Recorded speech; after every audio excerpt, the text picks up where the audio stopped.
What's up, everybody? Good morning, good morning, good morning. Another great day.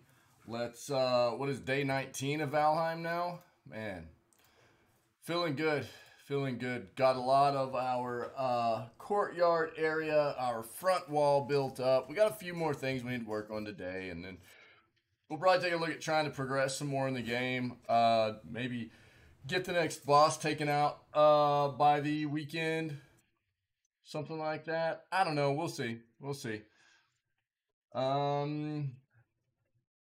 Let's do what we do every day. Let's go ahead and hop into this video game news segment before we jump into our gameplay, okay? It's good to see everybody. I hope your day is going very well. Thank you for being here. Let's hop in it. Yeah. Cheers.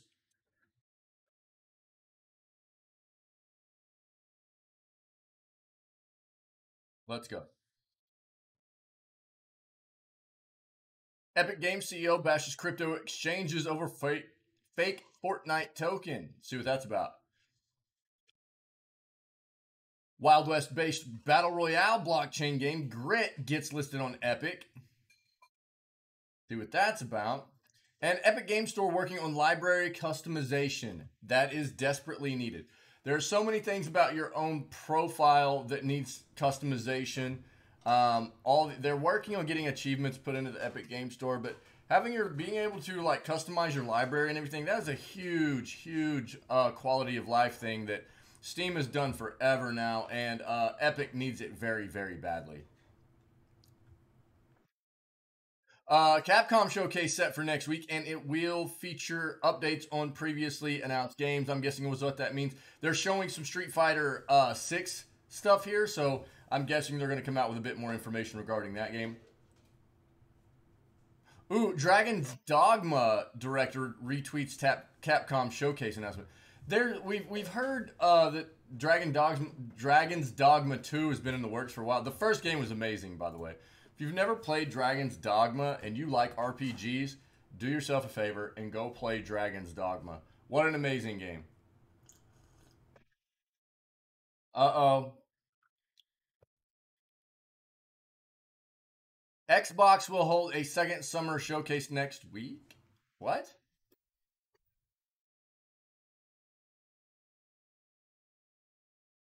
So outside of Microsoft, Bethesda, they're going to have an Xbox showcase as well. It appears. We'll read and see and make sure that those are actually two separate showcases that we need to be aware of. We've already got Capcom showcase pulled up. Avowed, Obsidian's answer. Skyrim reportedly features. I don't know. Let's see. This is actually a picture of Deadfire. This is art from Pillars of Eternity Deadfire, and which is the same world Aora, which Avowed is set in. So, man, we've been hyped for some new Avowed info for a long time, and hopefully it is on its way. The thought is there will be some kind of Avowed news, gameplay trailer, hopefully, coming in on the Bethesda Microsoft Showcase this coming Sunday.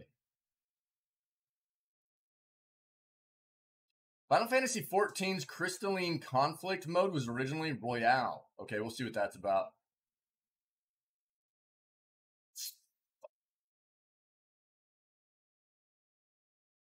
Okay, so Saints Row devs say the reboot was necessary to keep. I think what this means is keep moving forward with the times. We're going to read this. And before I even get into that, we've already talked about how it definitely looked like Saints Row, their new game, is totally revamped in a way to attract a younger audience. It definitely does not appeal to me. I've had other people say the same thing. That doesn't mean that they haven't hit the mark on attracting a younger audience. but they are losing the audience that they had that were hyped about, or their fan base, original fan base for the series, I feel like is a bit thrown off by what's happening here. As well as the fact that it just looks like a big hot mashup of what so many other games already do. I don't know that I see anything necessarily unique within this the gameplay that I've seen so far, so I'm not really hyped about it. But we'll read about it. We'll see what's going on.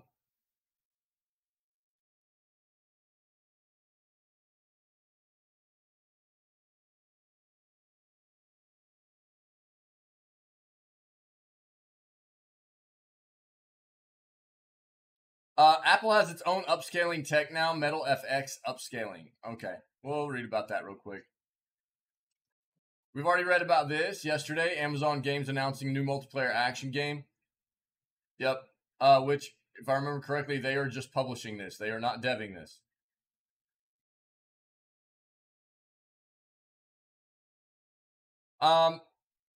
Jeff Keighley says Summer Games Fest will primarily focus on announcements, I think is what this is. Let's take a look. No way, dude. I was just talking about this yesterday. Oh, dude, please. Primarily focused on already announced games, says Jeff Keighley, I guess. But right here, I was talking about this yesterday. From all the showcases that we're having coming up this week, basically Thursday, Friday, Saturday, Sunday, my big ticket items that I wanted to see, and I was already pretty sure that it looked like we were going to find out some more information about Avowed, which we just talked about.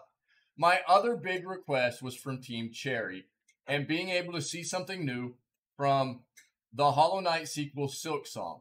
That game has been in development for years, and we've been waiting and waiting and waiting and not hearing anything.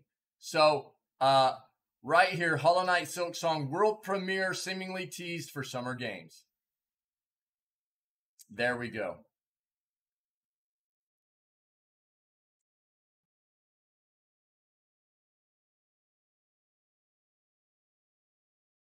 Tim Sweeney says Fortnite token cryptocurrency is a scam. Let's take a look at that.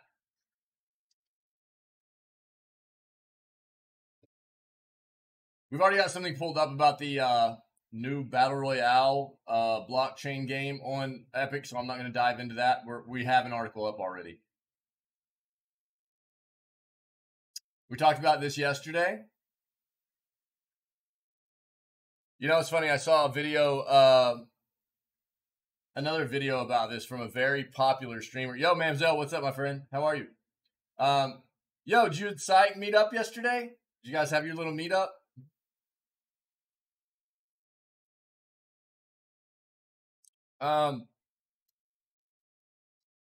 So we talked about how much pay to win there has reportedly been within Diablo Immortal, right? And how many, so many of us are against pay to win, yeah.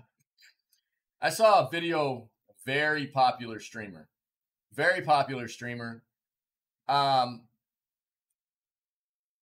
You did? You met up? Cool, man. Did you guys have a good time? That's awesome. I'm glad. The community, dude. Meeting in real life and everything. That's awesome, man. That's awesome. So I saw a video of this very popular streamer saying how much more he enjoyed Diablo Immortal's pay mechanic than something like Lost Ark. Man, I've got an eyelash in my eye. I'm sorry, guys. Oh, did I get it? Oh, man, that hurt. I think I got it. Because there was no cap on how much money he could spend in the game. He was literally applauding Blizzard in their pay-to-win mechanic, saying, I can spend absolutely as much money as I want. And, you know, cool. Good for that individual. What I'll say is, that is an individual that is absolutely a whale. The term refers to gamers that will play and play to win kinds of games and can just buy everything they want. This is a very, very small percentage of people that will play games. And just because that individual feels like they, rando mode time, guys. Rando mode. Here we go. Early rando mode game. The doji, man. Just because that individual feels like it's a good thing that the spending limit, it has no cap, that's going to be a far cry from what I feel most people are going to, how they're going to view this really scummy kind of pay-to-win mechanic in the game. Because at the core of it, it's not about how much you can spend. It's about the fact that you have to spend money to get towards any kind of in-game progression. And that's trash. So I just wanted to bring that up real quick to tie into what we actually... Yo, Gamer, what's up, buddy? Tie into what we were talking about yesterday and the fact that just, pay-to-win mechanics are often very, very scummy, very scammy, and feel bad. Yeah. We've already got something up about Apple and their new technology that's being incorporated into their MacBooks, it looks like. So we'll read about that.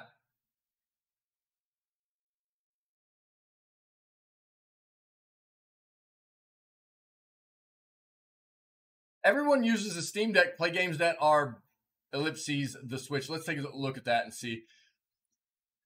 Be prepared for the fact, let me say this. Be prepared for the fact that news segments tend to vary, right? Our news segments tend to vary from anywhere between like 30 to 45 minutes up to like 2 hours worth of content, right? And right now, I would say probably for the next week to week and a half, there's going to be long news segments because of everything that's being announced this week as far as the video game industry is concerned, okay? So news segments are probably going to be a little bit longer on average throughout this next week to week and a half than maybe they usually would be, okay? Just be prepared for that. Check out the PC Gamer Collection in the GOG Summer Sale. Oh, wait. I meant to middle click that. There we go. We'll take a look at that. This is one page of news so far, guys. One page of news and we have all these articles already. So it's going to be a bit of a segment today. But that's fine as far as I'm concerned. I just want everybody to be prepared. Gamer, how's your morning going, buddy? And Mamzelle, I'm glad that you guys had a nice meetup. That's awesome. That's awesome, my friend. I'm glad.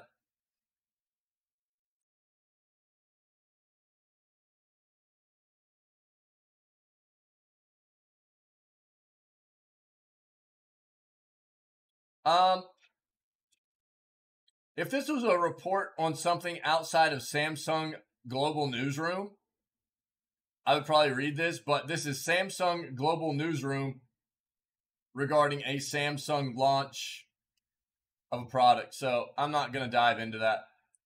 I don't feel like there's a lot of stock you can put into that when it's a news article coming from the manufacturer of the product that's being promoted here. So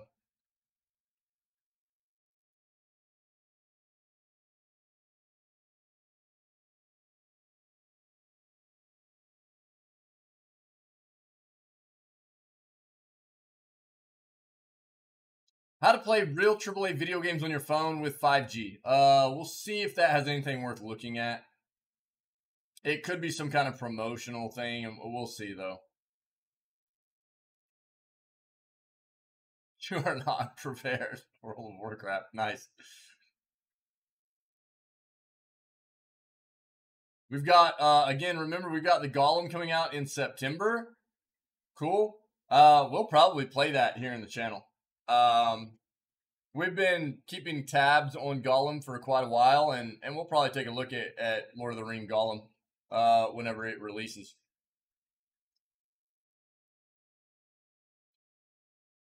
Yeah, we don't really have anything on the the agenda necessarily for when that release happens. What we will be doing is finishing up Witcher 3 probably. Witcher 3 is going to be going from the end of June probably through the 1st of August. I would assume. We'll get a little bit of other kinds of gameplay and stuff put in there. Probably just to make sure that we're staying fresh on Witcher 3. Hogwarts looks really good. Yeah. We'll probably see a little bit more about that. They don't have a release date for that yet, do they? Like a specific one? Hogwarts Legacy, right? Yeah. Yeah, late 2022. Yeah, that's what I thought. Yeah, so no official release date, but yeah, I mean, I would say that the hope there is that it actually is a pretty nice game. That's being created by WB Games, isn't it? Because we've touched on this a bit.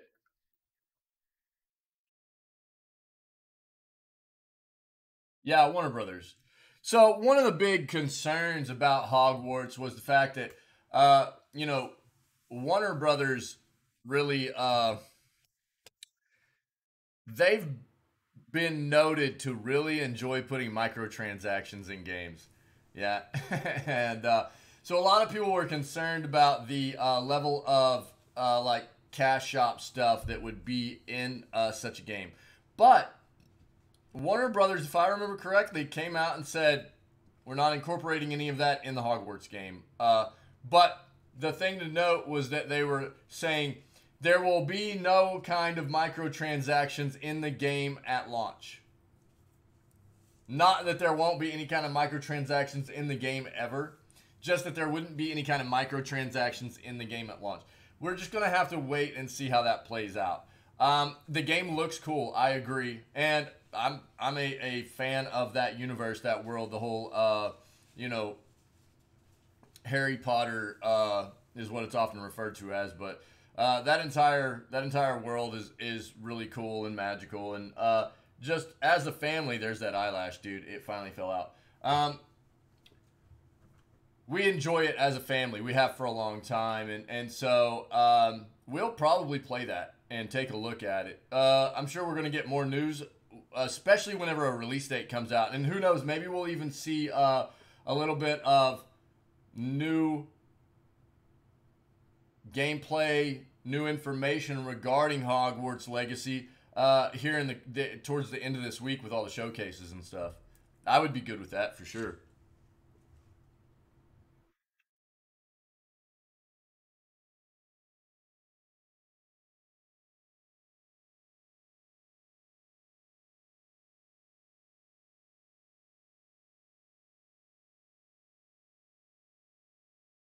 We've already hit on the Intel Arc A730 stuff a little bit, probably about a week and a half, 2 weeks ago, so I'm not going to dive into that right now.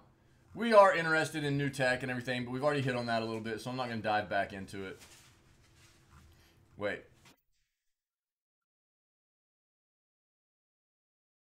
We'll take...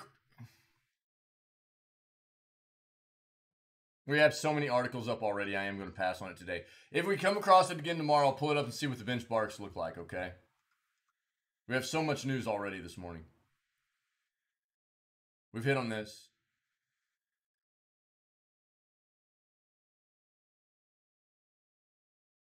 Page 3.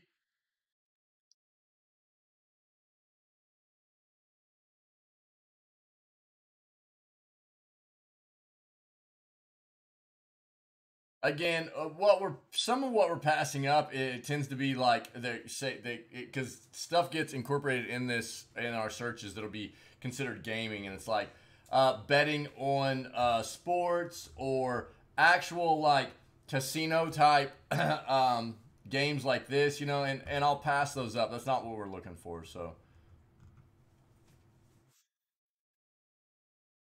We kind of hit on something similar. I don't think it was this exact article, but we hit on something similar yesterday about the best games of 2022 so far. There's a consensus across much of the gaming world. You're always these kinds of articles, Elden Ring's always going to be at the top of that list.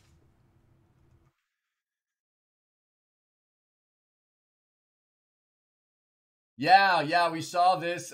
This is actually really cool. So we saw this during the showcase yesterday at the end of the stream with limited run games. Their showcase, Star Wars: Knights of the Old Republic 2 receiving limited run games physical editions. I'll pull that up just because that's really neat, and I highly recommend people going back. If you haven't played the original Knights of the Old Republic, go play the original Knights of the Old Republic, and then try out Coder 2 as well. The original Knights of the Old Republic, the original Coder, was and still is really considered the best Star Wars game that has ever been made. So if you're looking at playing some Star Wars games, now they're a bit aged at this point, but I still think you'll have a really good time, especially if you're into like story-rich RPG kind of stuff. The original Knights of the Old Republic was amazing, and Knights of the Old Republic 2 was good too. So we'll take a look at this real quick. But go check those games out if you get a chance. Really cool. All right, let's pivot real quick. Do our other search.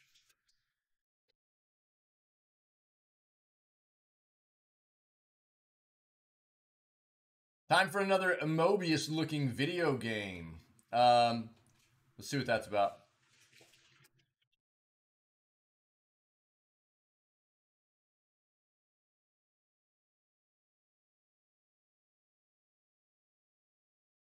Pushing buttons. I don't get Twitch, but we've been watching Ellipses play games since the arcade. Yeah.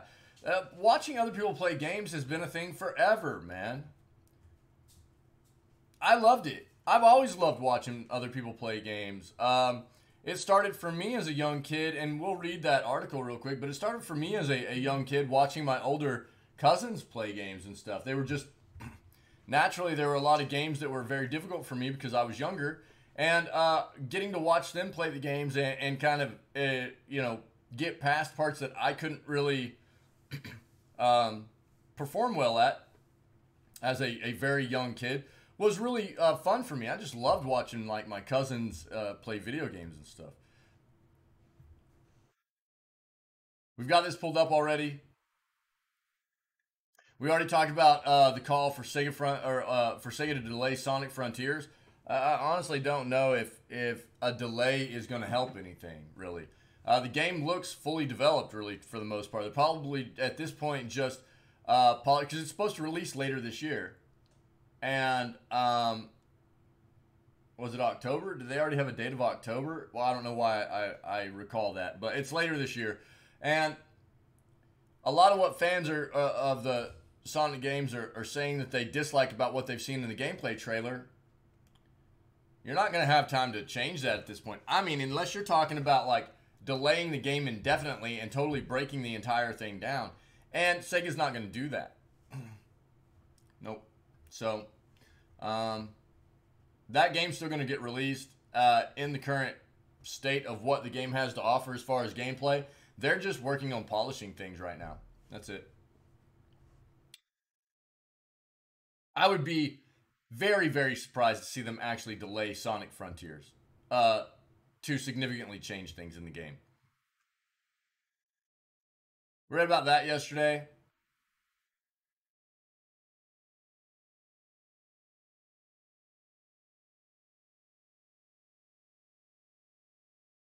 God, dude, I'm so tired of seeing this crap. I'm actually going to pull this article up because I want to know who's trying to blame the pile on blaming video games for violence, these terrible shootings that are happening and everything appears to just keep happening in the news. I'm gonna pull this up so I can try to make sure everybody knows that this is false. Video games are not the catalyst for people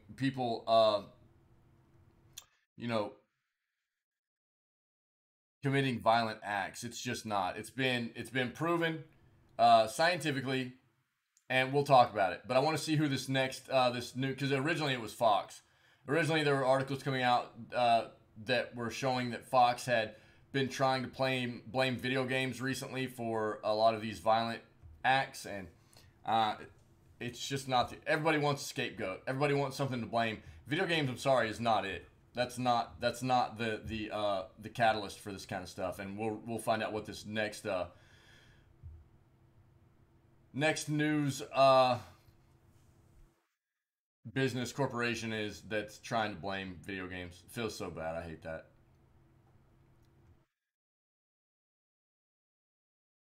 We've already got that up.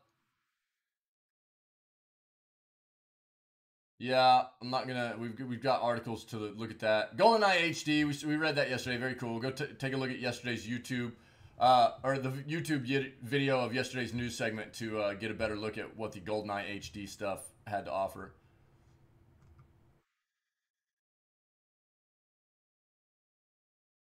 We've read a lot of this already. Yeah, we read this yesterday too. Maxing out a Diablo Immortal character could reportedly cost anywhere from like $50,000 to $100,000, basically. If that's legitimate, that is wild. There's Fox blaming. That was 3 weeks ago. Now we have a new one, so we're gonna check it out.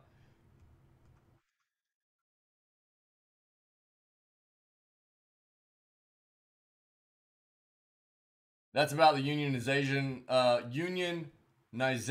that got approved, voted for and approved by Raven Software, a subsidiary of Activision Blizzard, and it's good stuff. You're going to see more of it in the industry, for sure. We've read about that. A lot of this is old stuff.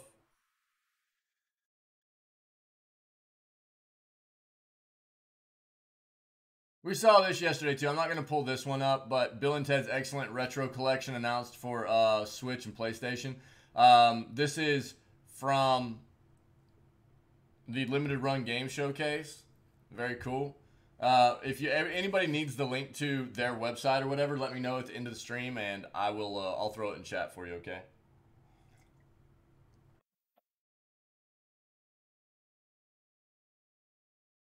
Yeah.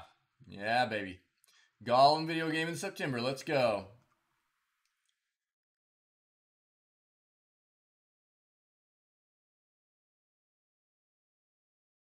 Minecraft Java and Bedrock combined will not be sold separately. Let's see what that is. A lot of Minecraft lovers out there, so see what that is.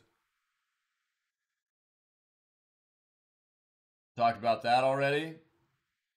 And this. Nickelodeon All-Star Brawl, huge free update. See what that adds in. Has anybody played that? Nickelodeon All-Star Brawl? I mean, to me, it kind of looks like Nickelodeon's take on like Smash Bros. A little bit, right? We read about that yesterday. Yeah, we've talked about this recently as well. Xbox turned down the Marvel stuff before Sony and PlayStation got a hold of it, and that's what led to Spider-Man being Spider-Man and Spider-Man Miles Morales, right? Which are hit games for PlayStation. But who knows? Had Xbox gotten their hands on it first, the games might not be as good as they are. Who knows? Could be better. Who knows?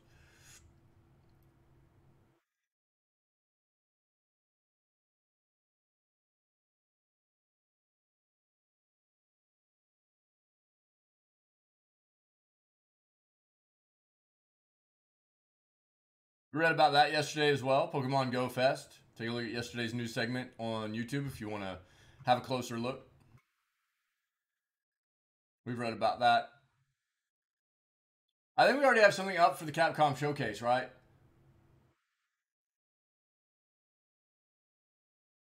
I don't know. I'll grab that one as well. We got a lot of articles this morning. Let's get at it. Let's get at it. Star Wars Knights of the Old Republic 2 receiving limited run games physical Switch release. Yeah, man, this is cool. Another one of the highlights during the limited run summer showcase was the news of Coder 2, Knights of the Old Republic, the Sith Lords, Coder 2, would be receiving a physical release on the Switch. This version is based on Aspyr's recent port and follows on from Limited Run Games' release of the original game on the Nintendo Switch. The second game will be arriving on the hybrid system at some point this summer. Very cool. This announcement has been shared just before the digital release of Coder 2 on the Switch, which takes place tomorrow. If you're going with a digital copy, you'll be able to pick the game up in a bundle alongside the original title. Oh, check that out. Yo, so there's something to be said for physical copies of games. Especially if, you know, that's what limited run games, that's what they specialize in, right? They get physical copies of these games made up that are like kind of cult classics and fan favorites and stuff in the video gaming world. But apparently on Switch, at the Nintendo eShop, you can get the bundle for both Knights of the Old Republic and Knights of the Old Republic, the Sith Lords, Knights of the Old Republic 2.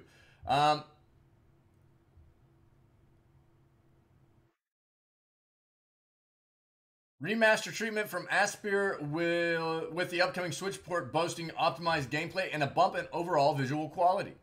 If you happen to miss out on the first title, Knights of the Old Republic, the original, then the good news is that the eShop has got you covered with a handy bundle containing both games for the price of, roughly 24 pounds or $30 US. The bundle and the sequel itself will launch on June 8th. So you'll get both games. Great games. Great games. So if you're not looking to get the limited run games edition, the physical copy of Coder 2, and you still need both games, maybe grab them on the Switch as a bundle off the eShop. You know, the games are great. So there's probably a link in here to.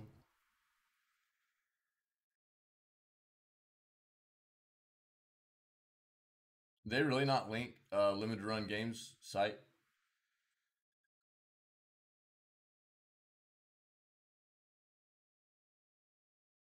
Okay, I can link it. It's fine. Again, I linked this a lot yesterday because we actually watched the showcase and everything. But if you're not familiar with Limited Run Games' website, their company, and everything, here you go. They do really cool stuff. So check it out.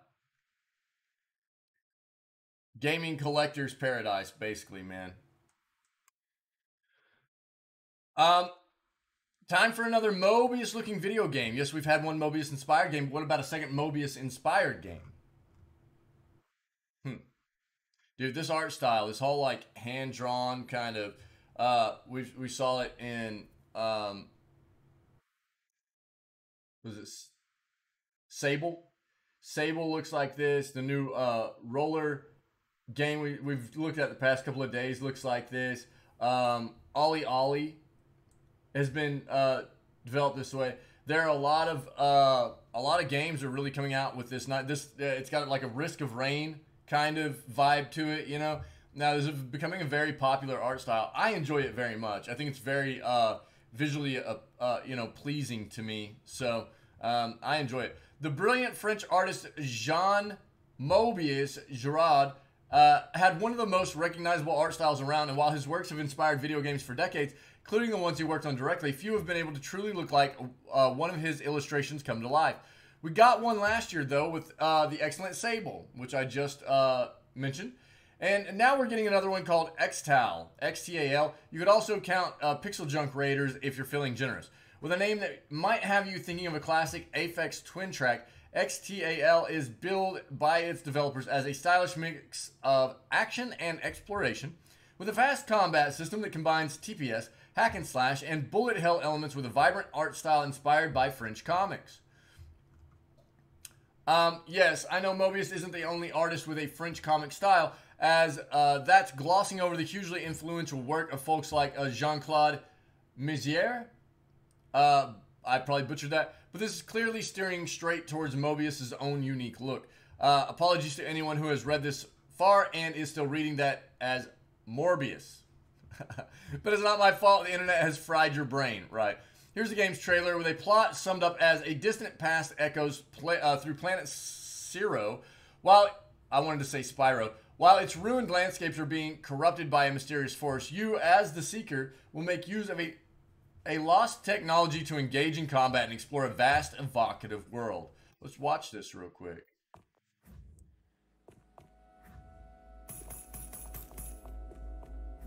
Ooh.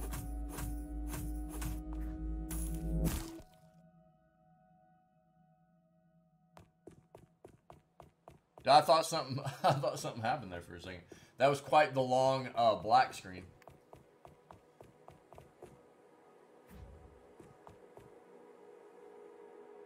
It looks nice. I like it.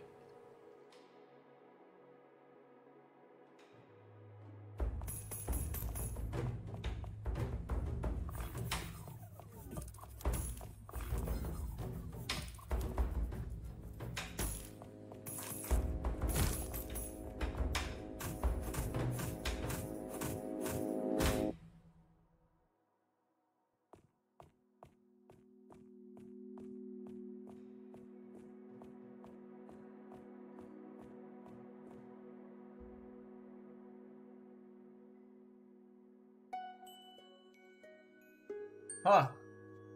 Okay. The Steam trailer. Yo, hush up. I'm actually gonna... I'm gonna throw that on my wish list real quick.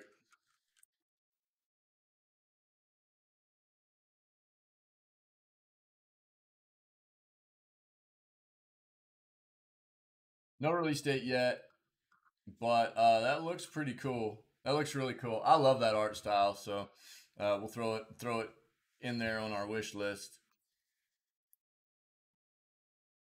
Looks cool. The game is being developed by True Colors, an indie studio based in Turin, Italy. Love our indie devs.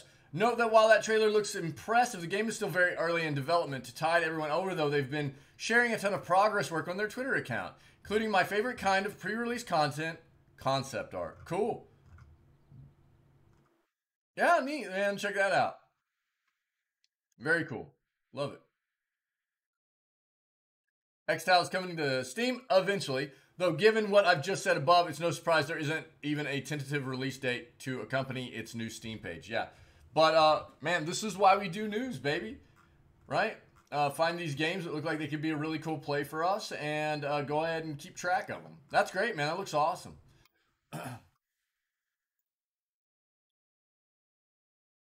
Pushing buttons. I don't get Twitch, but we've been watching people play games since the arcades. Yeah, man. Yeah, I mean, many people love watching other people play through games. Not a big part of it is the fact that not everybody has a significant amount of time to dedicate towards playing games, right? So sometimes we just need to live through other people a little bit, and Twitch definitely provides that experience. While, I mean, a large part of it is engaging with a community and everything as well, you know, of people, like-minded people, which is obviously what we're creating here in this community. Another part of it is just being able to afford people the experience of what games have to offer as far as stories and all-encompassing what games have to offer, really. People can get that experience, maybe not firsthand, but secondhand if they don't have the time to actually get that experience firsthand. So that's a big part that plays into it. It occurred to me recently when I was reading a press release about how many billions of hours have been spent watching popular Twitch streamers, that there is now a generation of gamers who have probably spent much more time watching other people play games than they have actually playing them.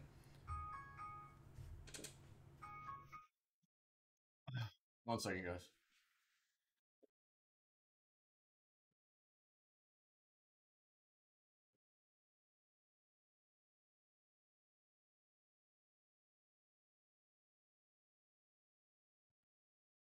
Sorry, guys. It's a thought that makes me feel about 400 years old. When I was a teenager, it would take several minutes to load a single screenshot on a website via a stuttering dial-up modem.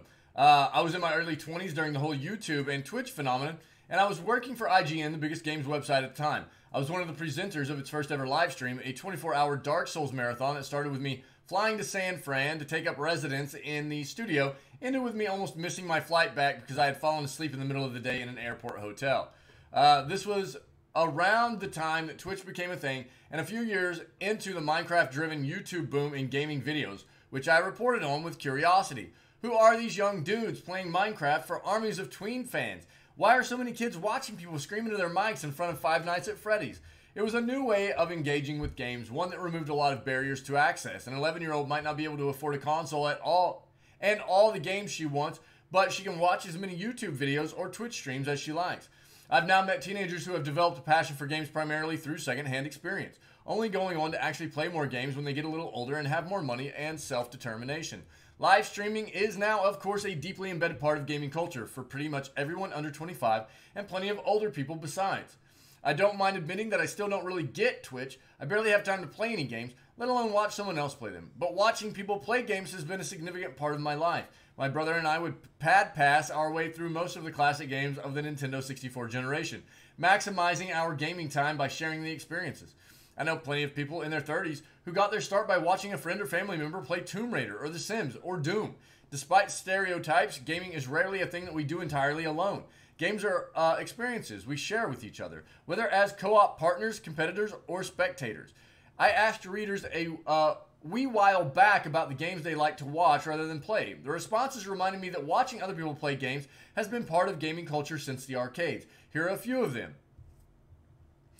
Enjoy watching any of the Monster Hunter series when I am part of a group of skilled hunters. For my own part, I am so old and slow, all I can ever use as a weapon is a hammer. Basically hit it on the head till it's dead. The other players use a whole variety of sophisticated weapons and complex techniques that I just sit back and watch in awe.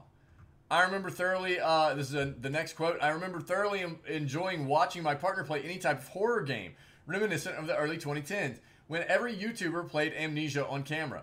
Surprisingly, watching her play through The Last of Us 2 before playing myself was also very enjoyable. I liked the story, and some encounters were puzzles where we could either cooperate or confuse each other. I already had a good mental map of the game, and that made it easier than a blind playthrough would have been. I prefer blind playthroughs, but not everybody feels that way, right?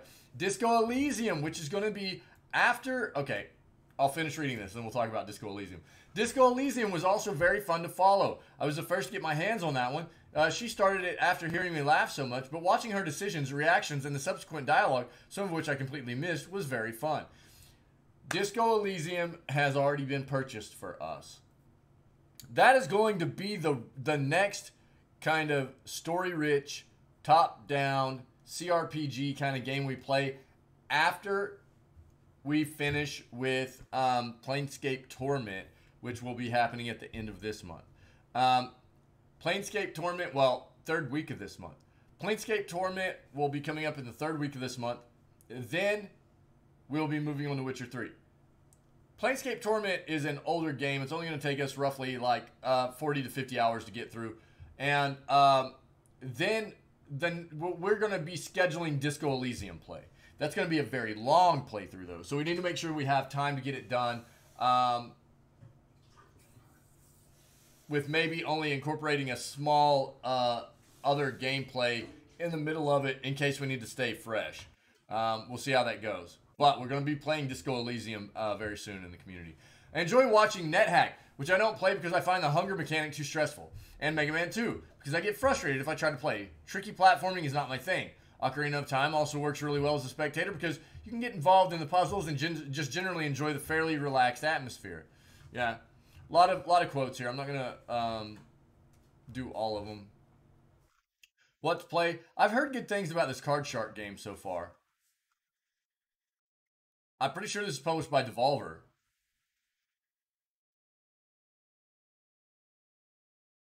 Yep.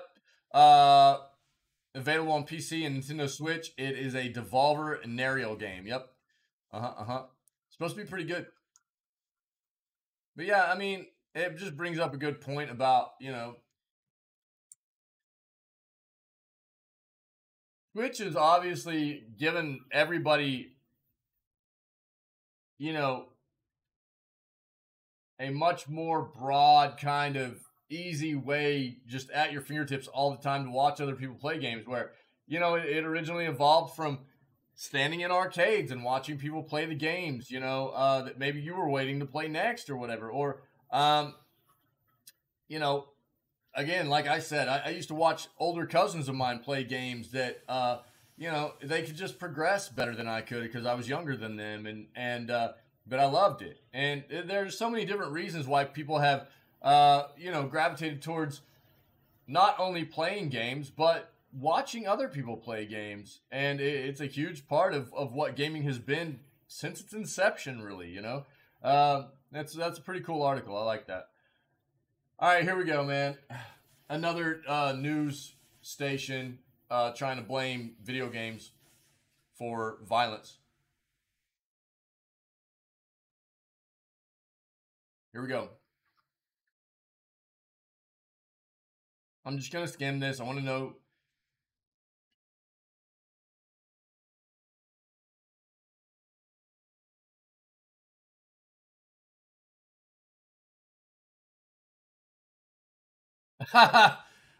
From the DPS chief, Stephen McGraw, we haven't gotten into the why motive, but we know the individual was also into cyber gaming in that regard, in group gaming. Just basically hinting at the fact that they're trying to blame video games for why an individual would resort to doing, the catalyst for the violent acts upon other people. Ridiculous. This has to stop. The link between video gaming and mass shootings not only hasn't been proven, it has been disproven. But there are plenty of studies showing the potential for gaming, even violent gaming, to defuse the desire of otherwise potential shooters. To be clear, that isn't proven either, but that really isn't really the point. The point is that there is zero reason to mention video games in this context at all, even as a throwaway comment such as McGraw's. Now here's the issue. You get individuals that watch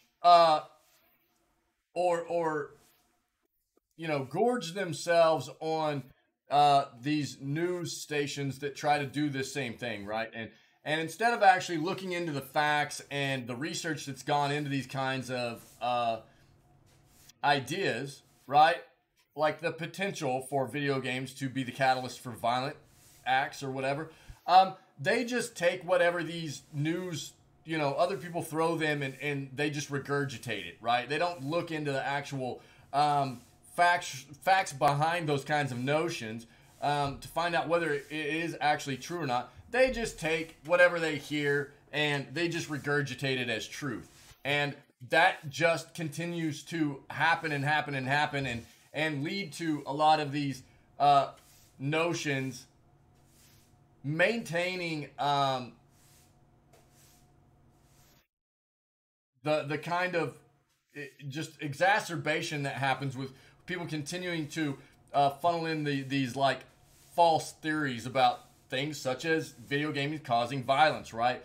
It's terrible because people don't want to look and do their own research about facts. They just want to regurgitate whatever else they've heard and info that's been thrown at them that quite often is potentially false. Other countries have violent video games, and ostensibly, whatever cyber gaming is, all encompassing, and yet they don't have our mass shooting or gun violence problems. Ours referring to the U.S. specifically, okay? But McGraw wasn't alone. Ted Cruz made his way to the NRA leadership. NRA is the National Rifle Association, okay? They have notoriously been known for always trying to find a scapegoat for gun violence, and quite often it's video games, because they don't want anybody to look down on what guns are. So there's always somebody else to blame other than, now at the heart of it, nobody's to blame except the person that caused the act, right? But when you're looking for underlying issues and things like that could cause it, quite often, it's just people that already have these deep issues of wanting to commit violent acts. It's not video games that's bringing it to a head. I'm sorry. Ted Cruz made his way to the NRA leadership forum in a jaunty speech in which he also blamed violent video games, while the crowd was clearly attempting to absolve any responsibility, nodding along. Oh my gosh, dude. Ted Cruz at the NRA convention lists off how many mass shootings have happened in Texas recently without a shred of self-awareness. Cruz tries to blame violent online content and desensitizing the act of murder in video games for America's scourge of gun violence. Look, there's no doubt about it, right? Many forms of entertainment are a catalyst for short spurts of emotional change, right? Music, movies, video games, you name it. They can affect your emotional state and your mood, but in very short bursts. It's not something that's like, oh man, I was playing GTA 5 for 2 hours and man, I just need to go. You know, it's like you quit playing and for hours later you just can't quit thinking about going and committing violent acts. That's not the way it works, man. Or listening to some kind of, you know, violent type of music or whatever, and you just can't get it out of your, oh man, that's not the way it works. It's just a scapegoat that people constantly want to use. Blaming entertainment for what is the main thing, you know, causing people to go commit these acts, rather than looking at what the actual problem is. You know what I mean? Within a country like the U.S., where it is constant. It has gotten to a point where it's not even surprising to see mass shootings anymore, which is terrible. And it doesn't happen in many other countries in the world like it happens in this country. Yet they are able to indulge in the same kind of content. So you can't tell me it's entertainment across the board, music, movies, video games, that are the catalyst for what's happening in this country. Sorry, I always get real aggravated whenever I come across stuff like this because it's just so asinine, you know.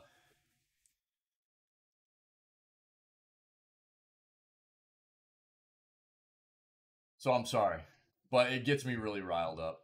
Moving on, Minecraft, Java, and Bedrock Combine will not be sold separately. Minecraft developer, please, dude. Mojang has announced that the 2 editions of the PC version of the extremely popular video game, Java and Bedrock, will no longer be available separately and instead be sold together as part of a single purchase. The 2 different editions basically boil down to Bedrock using the Bedrock engine and a rewrite of Minecraft's code, what's now considered the standard Minecraft, while Java is using updated code developed in Java. Previously, the 2 had been sold separately. As of tomorrow, June 7th, that is no longer the case. Titled Minecraft, Java, and Bedrock Edition for PC, the newly merged versions will become the standard and only offering a vanilla Minecraft on Windows PC. According to Mojang's announcement, while the purchase will be singular, it will feature the ability to launch whichever version, Bedrock or Java, that players want to give a go on PC. Helpfully, players that own one or the other will get the version they do not currently own for free in the Minecraft launcher when this all goes live. While no steps need to be done to claim this free version, it might take a few days to show up for eligible folks. Additionally, the developer has been clear that despite the merging into a singular purchase, the 2 editions will continue to remain separate functionally, meaning that you can play whichever version you want to play, right? You'll get both of them in the purchase, but you play whichever one you want to play. To be clear, Java and Bedrock will remain separate games with their own distinctive features. The official blog post announcing the merge reads in part, the only difference is that now you get both by default when buying Minecraft for your Windows PC and access them both from the same launcher. As noted above, the new Minecraft, Java, and Bedrock Edition for PC is set to come into existence tomorrow, June 7th. As for Minecraft itself, the popular video game is essentially available on every major platform possible. If you have a video game console, PC, or even a phone, you should have access to playing Minecraft in some form. Cool. Well, there you go. Nice. I think that's a good move on their part. Oh, excuse me. Nickelodeon All-Star Brawl. Huge free update. Adds highly requested features.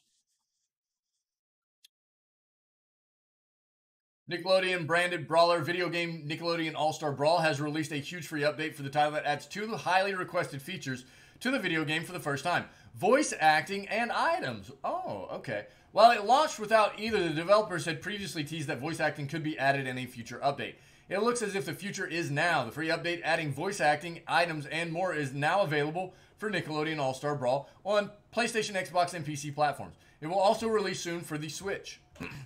By unanimous request, Brawler voiceovers are here. The official Nickelodeon All-Star Brawl patch notes read in part, enjoy the quips and grunts of your favorite brawlers as you play. You can check out the official patch notes, which include a number of other changes as well. This should be on Steam, right?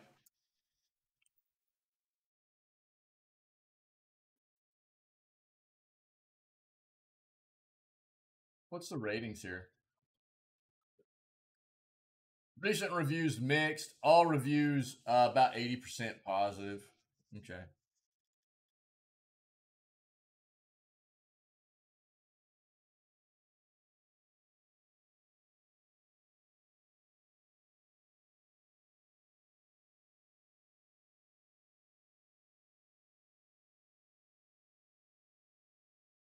Game feels unfinished, especially when compared with beautiful in-depth platform fighters on the market like Rival of Aether or even the Necromanced Corpse of Icon's Combat Arena.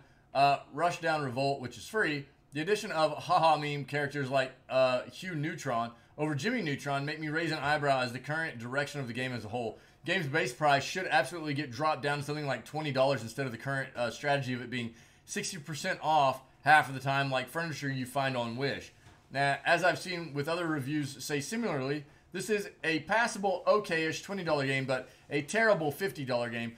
I genuinely hope that adding crossover can revive this game, along with the addition of voice acting. Cannot recommend this game in its current state. Okay.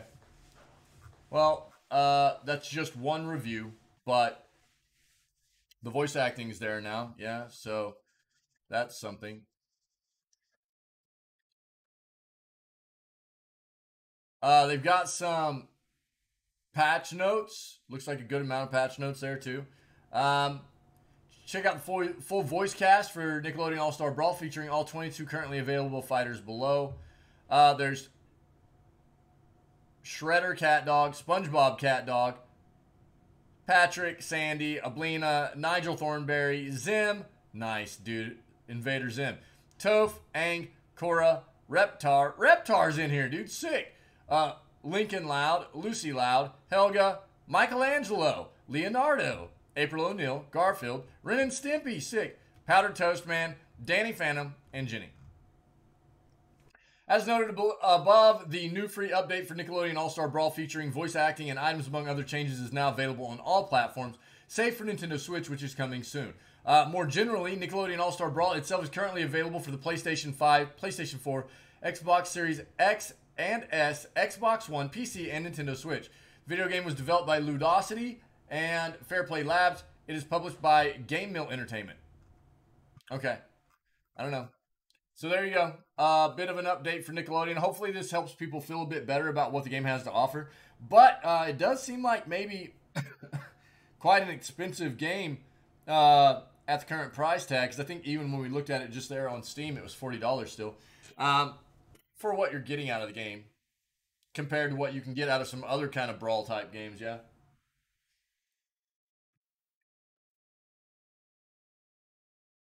All right, Capcom Showcase on the 13th of June. That'll be Monday, right? This coming Monday. Currently, the traditional time slot for E3, which of course isn't happening this year, but that hasn't stopped video gaming companies preparing to put together showcases to show off their latest and greatest game franchises. The latest company to announce a presentation is Capcom, which is sure to have something to please fans. The Capcom Showcase will take place on the 13th of June at 3 p.m. Pacific, 11 p.m. UK time. The Capcom Showcase will be roughly 35 minutes. Will feature news and in-depth updates on currently announced games from the Japanese company. Yeah, we already saw some Capcom stuff coming out, right?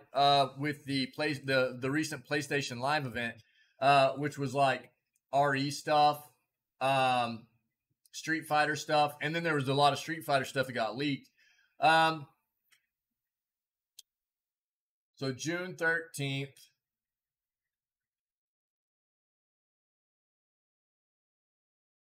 That's it. But at least, and that is Monday, correct? Yeah. Yeah, that's Monday. So, we'll be watching that. 3 p.m. Pacific. Oh, dude. We'll see. We'll see. We might end up watching this the next day because, again, that's 5 in the afternoon, which is a bit beyond our normal stream time. I'm okay with, like, our normal end is around 3. And if there's a showcase, just like yesterday, if there's a showcase that happens at 3, we'll just watch it and then end the stream on that. But I don't know. We'll see. We'll see how the day goes. If we end up staying live fairly long that day, then we might just hang on and watch it live. Otherwise, we'll watch the VOD of it on Monday, okay?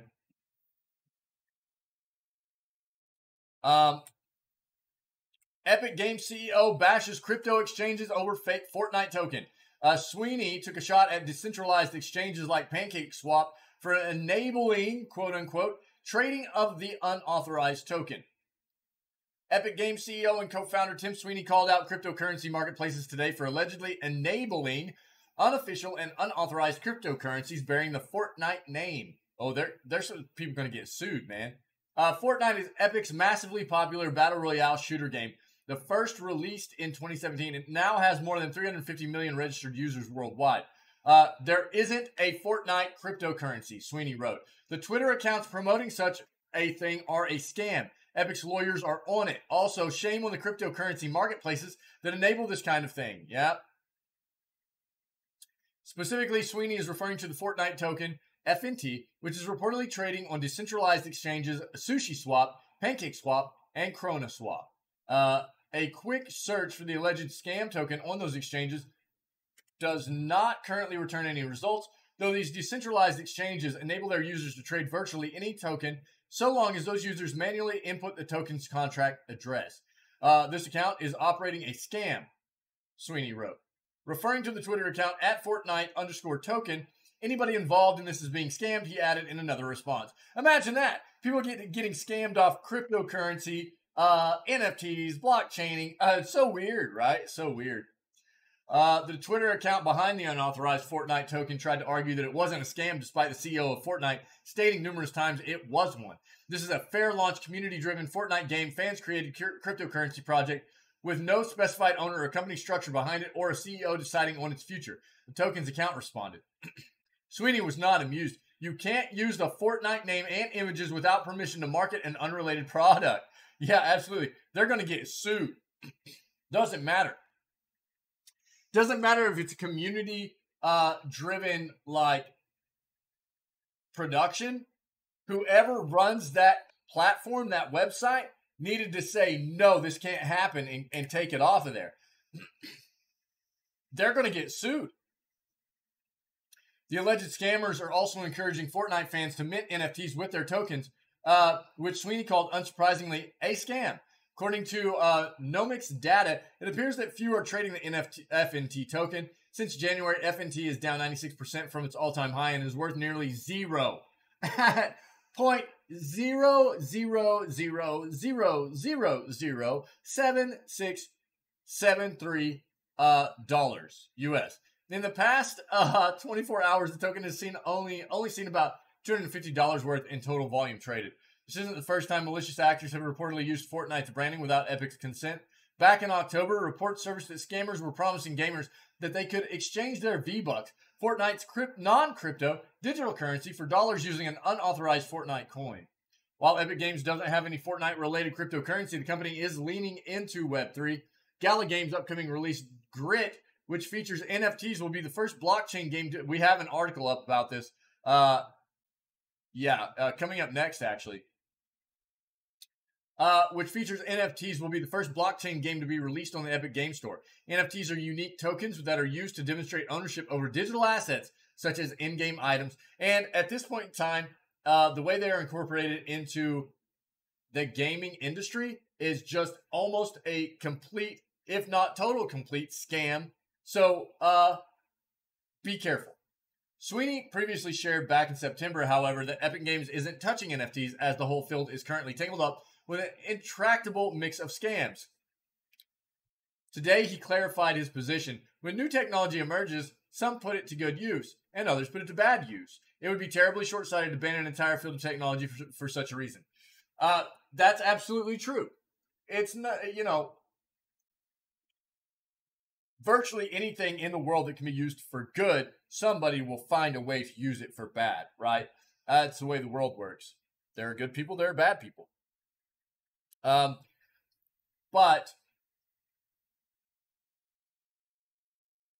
there is no doubt that the entirety almost of anything that's been developed to this point in the world of gaming that has to do with blockchain or NFTs has been very, very scammy, very scummy. I recommend staying away from it for now. I've said this from the start of all this NFT blockchain hype. It's like, I can see ways in which it could be incorporated in a very mutually beneficial way for both the developer and the gamer, but it's not being done that way right now. And that's why I can only recommend that people stay away. You're going to do you, but do your research. Try to protect yourself to the greatest extent possible. I don't think that NFTs and blockchaining being incorporated in gaming is close to even being incorporated in a way that is mutually beneficial for the gamer as well. I think it's going to be a long ways down the road before we see that stuff actually come to fruition to where it's something that we can enjoy as much as a developer can enjoy. It's just not happening. Well, so people are about to get sued by Epic. That's the gist of that. This is the game they were just talking about. Wild West-based Battle Royale blockchain game Grit gets listed on the Epic Game Store. On June 6th, the Web3 entertainment company Gala Games announced that the Wild West-focused Battle Royale blockchain game Grit will soon be available via the Epic Game Store and accessible to 194 million users. The Epic Game Store currently hosts a blockchain video game called Grit, Wild West-based Battle Royale game built using the Unreal Engine, which is Epic's game engine. Grit players face a gang of gunslingers in epic showdowns and shootouts, and the game features over 400 types of old-school guns. The game crafted by the Web3 Entertainment from Gala Games is listed on the Epic Game Store, but the description notes that Grit is coming soon. Gala Games, also behind the Web3 first-person shooter Last Expedition and the Gala music platform. The Web3 business also has plans to launch a non-fungible token NFT esports game called Spider Tanks. Epic adding a blockchain-based game to its popular gaming store is a milestone, according to John Oswald, the president of games at Gala Games. Epic is, quote, Epic is a pioneer and visionary in the video game industry. Gala Games' titles being available on the Epic Game Store brings legitimacy to this new genre of gaming, Oswald said in a statement published on Monday. Oswald added, quote, easy access to Web3 games is a turning point for those players who have not yet seen how digital ownership can enrich the gaming experience. Of course, that's going to be a quote from the president of Gala Games.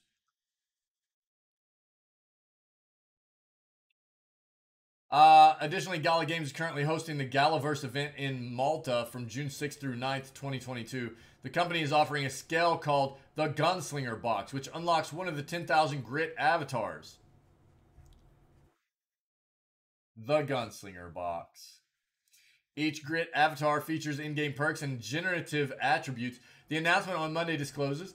The Galaverse event will also disclose a number of Grit announcements during these days.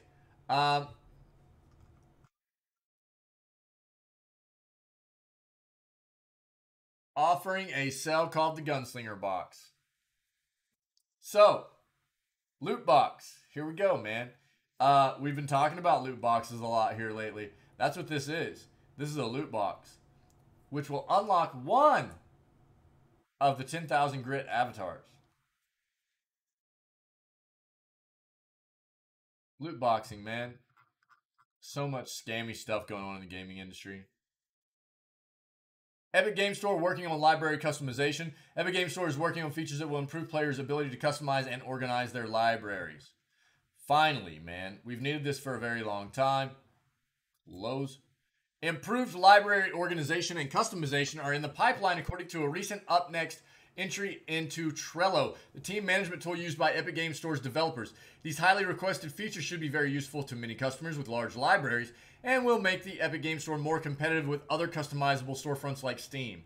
Steam, people love Steam so much. Now, look, Steam has been developed and continues to be developed and improved and updated, but has had that time for a very long time to really hone what Steam is. Epic has not, but Epic definitely, and it looks like they are doing this, but needs to take a look at what Steam has done so well as far as the customizability of your library, your profile. That's one of the things that turns a lot of people off when it comes to, do I want to have a game library on Epic? You can't customize your profile. And part of customizing your profile is like showing off a little bit. Gamers love that, right? And we like showing off achievements as well. There are a lot of achievement grinders out there in the community, and they are incorporating more achievements in their store, their platform, and it looks like they're slowly starting to incorporate a lot of these things that so many people love about Steam, right? Which is good. They need to. Highly requested features should be very useful to many customers with large libraries and will make the Epic Games Store more competitive with other customizable storefronts like Steam. The Epic Games Store launched in 2018 as part of Epic's push to create a competitive storefront platform featuring Epic's games along with many other titles and exclusive releases. One of its most successful features is Epic Games Store's weekly free games program, which is amazing. I promote it all the time because free games, man. Which occasionally gives out AAA games normally worth $40 to $60 US.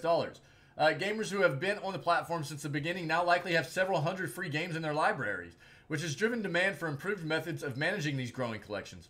Thanks to the free games and releases that remain exclusive to Epic Games Store for sometimes over a year, Storefront has steadily increased in popularity. Much of Epic Games Store's development process is readily viewable to the public thanks to Trello, team management platform that allows developers to manage to-do lists for developing additional features, tackling bugs, and laying out roadmaps for future projects. One of the most notable recent additions to Epic Games Store's Trello board is Favorites and Collections, pinned under the Up Next category. A mock-up screenshot of the feature is included, displaying a drop-down menu for games allowing them to be added to custom collections or sent to a default favorites folder. Nice. This is great. Several other features are also listed in the Up Next category that gamers can look forward to. Epic Games Store is working on its social aspect with improved player profiles where gamers can display their achievements and platinum trophies earned. Like I was just talking about. Player profiles with your ability to show off achievements and earn achievements is huge. A user-driven tagging system is in the works which will allow users to participate in polls that will determine which categories apply to certain games, such as Steam has. And a rating system is planned which will prompt players to occasionally leave a star rating for a game when their session ends. Hidden achievements are also on the docket, which is especially useful for spoiler-free achievement lists. Fantastic. Yep. Many of these features are already present in other storefronts, such as Epic Games Store's biggest competitor, Steam. Although the weekly free games and exclusives have helped to bring traffic to the service, improved user experience and enhanced features such as customizable libraries are an important step if Epic Games Store is to pull gamers away from their established Steam collections. I don't think at this point any kind of platform is really going to be able to do anything drastic enough to pull people away from Steam that already have a running account with Steam.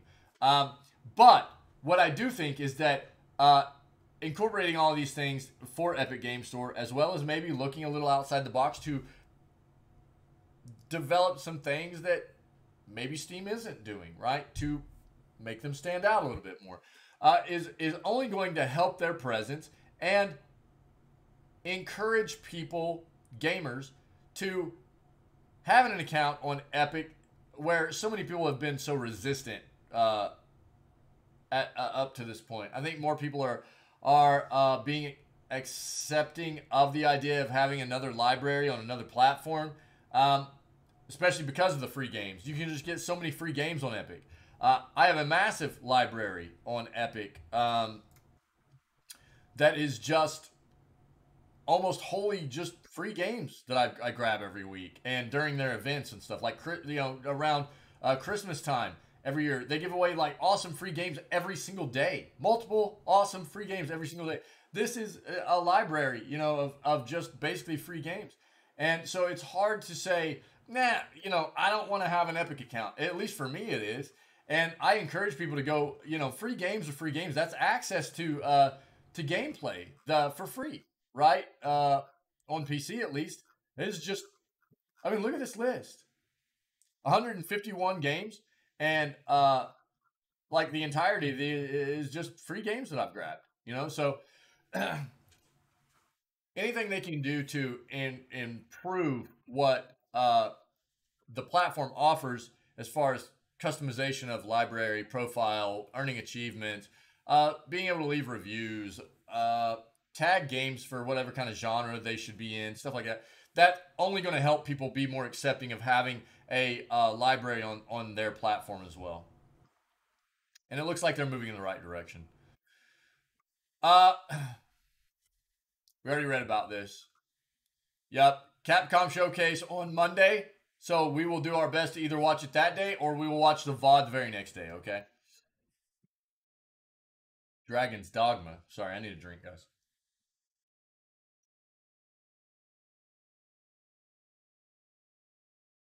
Dragon's Dogma director retweets Capcom Showcase announcement, fueling sequel speculation. References to Dragon's Dogma 2 have appeared in multiple leaks. Oh, please, dude.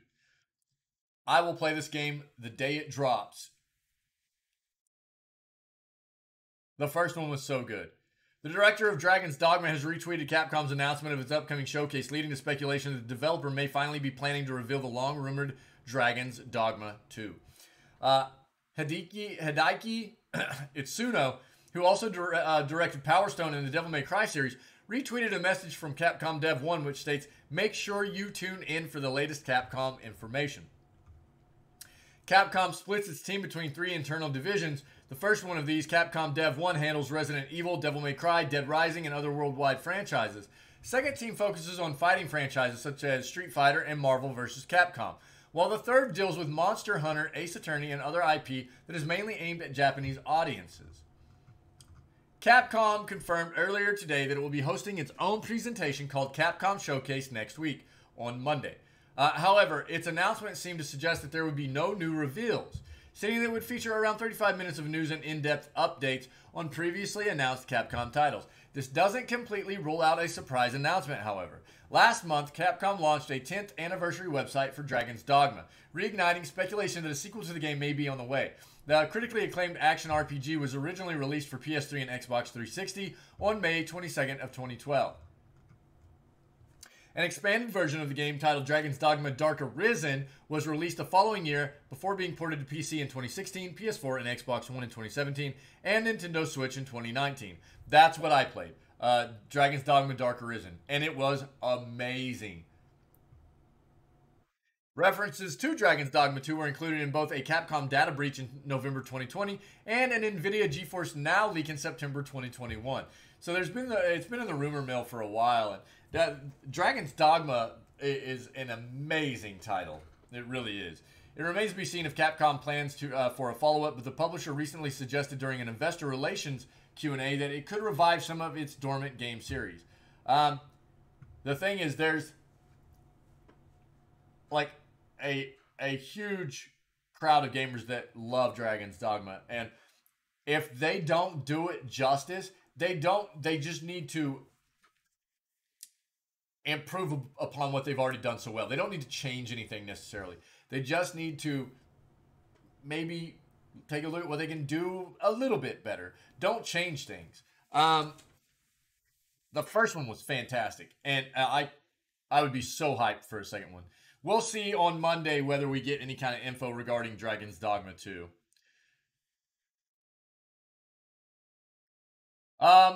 Xbox will hold a second summer showcase next week. Microsoft.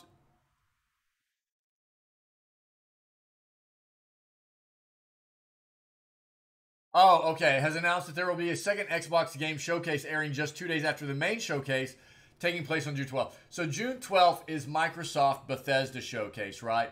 We've already seen some hype about the potential of seeing like some Obsidian stuff too. Probably Avowed is the kind of the thought is that we're going to get a bit more of Avowed, which is awesome.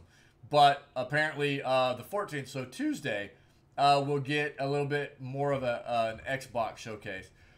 Yeah, Xbox Game Showcase Extended will take place on June 14th, starting at 10 a.m. Pacific. So we're talking noon. It'll be noon here. And we'll watch it. Noon stream time here in this channel.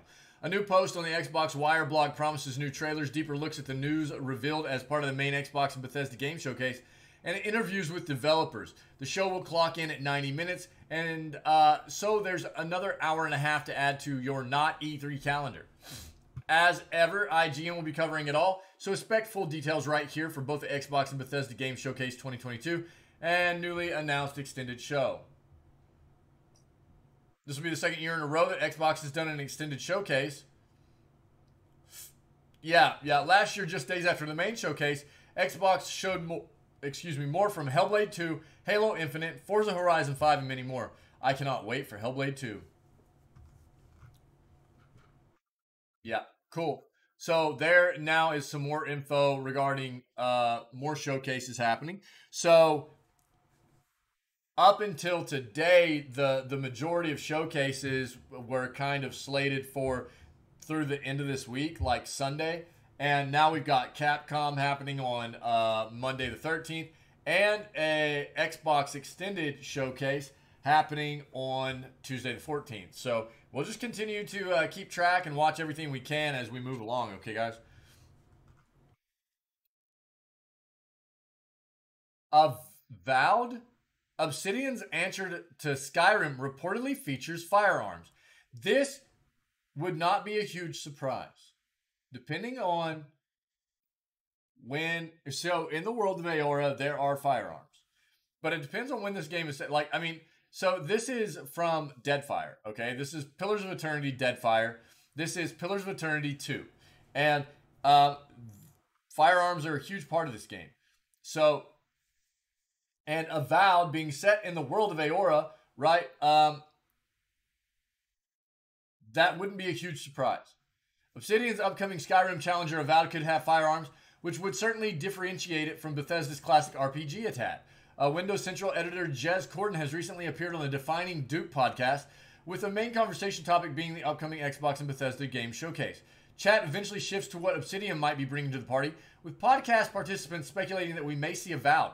Corden remarks that it's a good bet before the chatter shifts to what he saw when seeing gameplay for the upcoming game last year. Alongside your usual offering of archery and magical arrows, Corden confirms that he saw guns before clarifying that they were muskets rather than something like a machine gun. Well, yeah.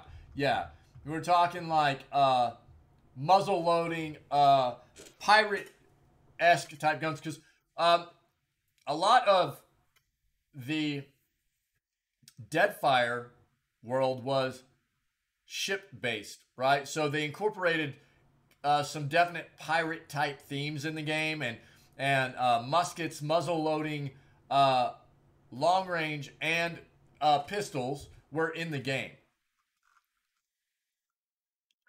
It's a decent bet. Avowed takes place in the Pillars of Eternity universe, which features firearms like pistols and muskets. There's been some speculation among fans that Avowed could take place centuries before Pillars of Eternity's time period, though plenty are now thinking twice about that due to the mention of firearms. That's exactly what I was just getting at. Yo, Syke, what's up, buddy? I heard that you and Mamzelle met up, dude. That's awesome.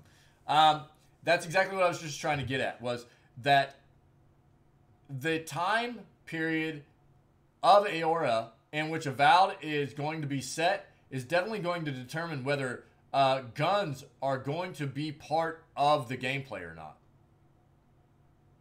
So we'll see. We'll see. But I really think we're going to see Avowed stuff on Sunday. I really do. How are you today, buddy? Um, Final Fantasy XIV's Crystalline Conflict mode was originally a battle royale. Developers planned the battle royale mode around the Blue Mage.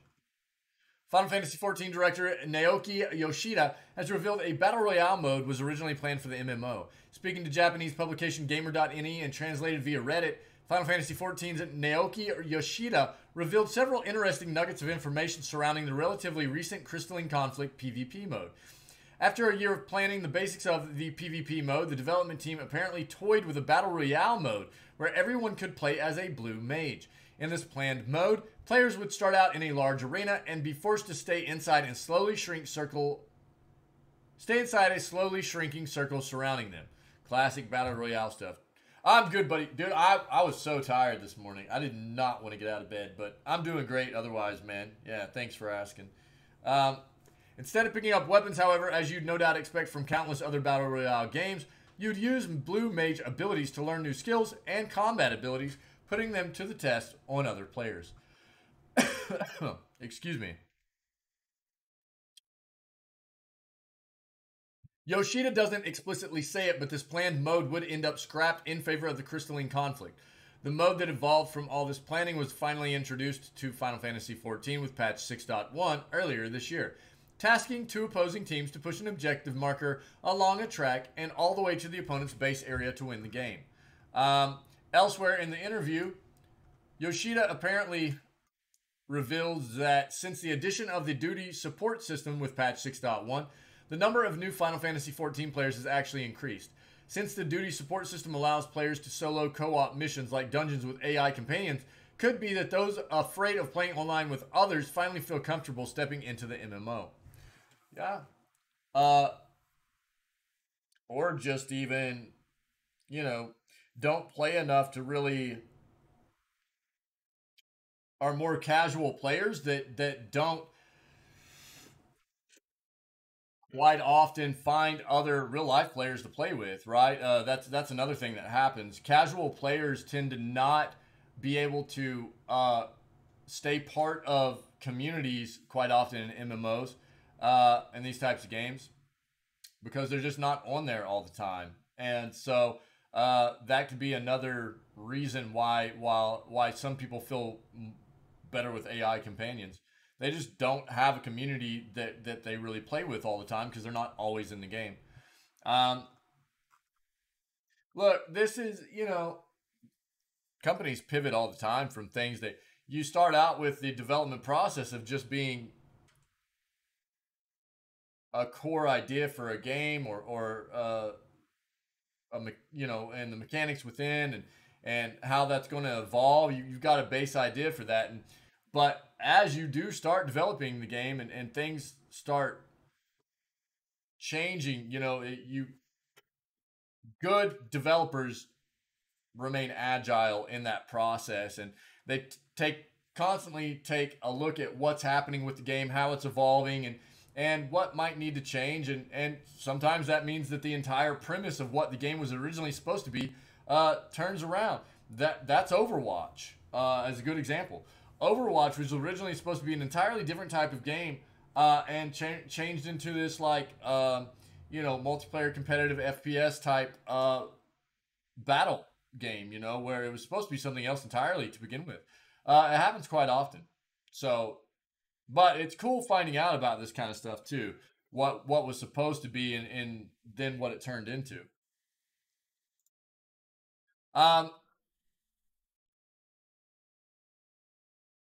Saints Row devs say the reboot was necessary to keep moving forward with the times. So, we've talked about this game, especially upon seeing the initial trailer for it. It just looks... It was not hard to tell that they were trying to attract a younger audience. The game definitely looks much, much different than any of the other iterations of Saints Row. And it just looks like a hot mashup of things that a lot of other games already do. But I mean, you talk about they've got like you flying around on some kind of like wing type system, where you're kind of kiting around and stuff, much similar to Fortnite, right? Stuff like that. What do you get when a new gen of game creators want to make an old school action game?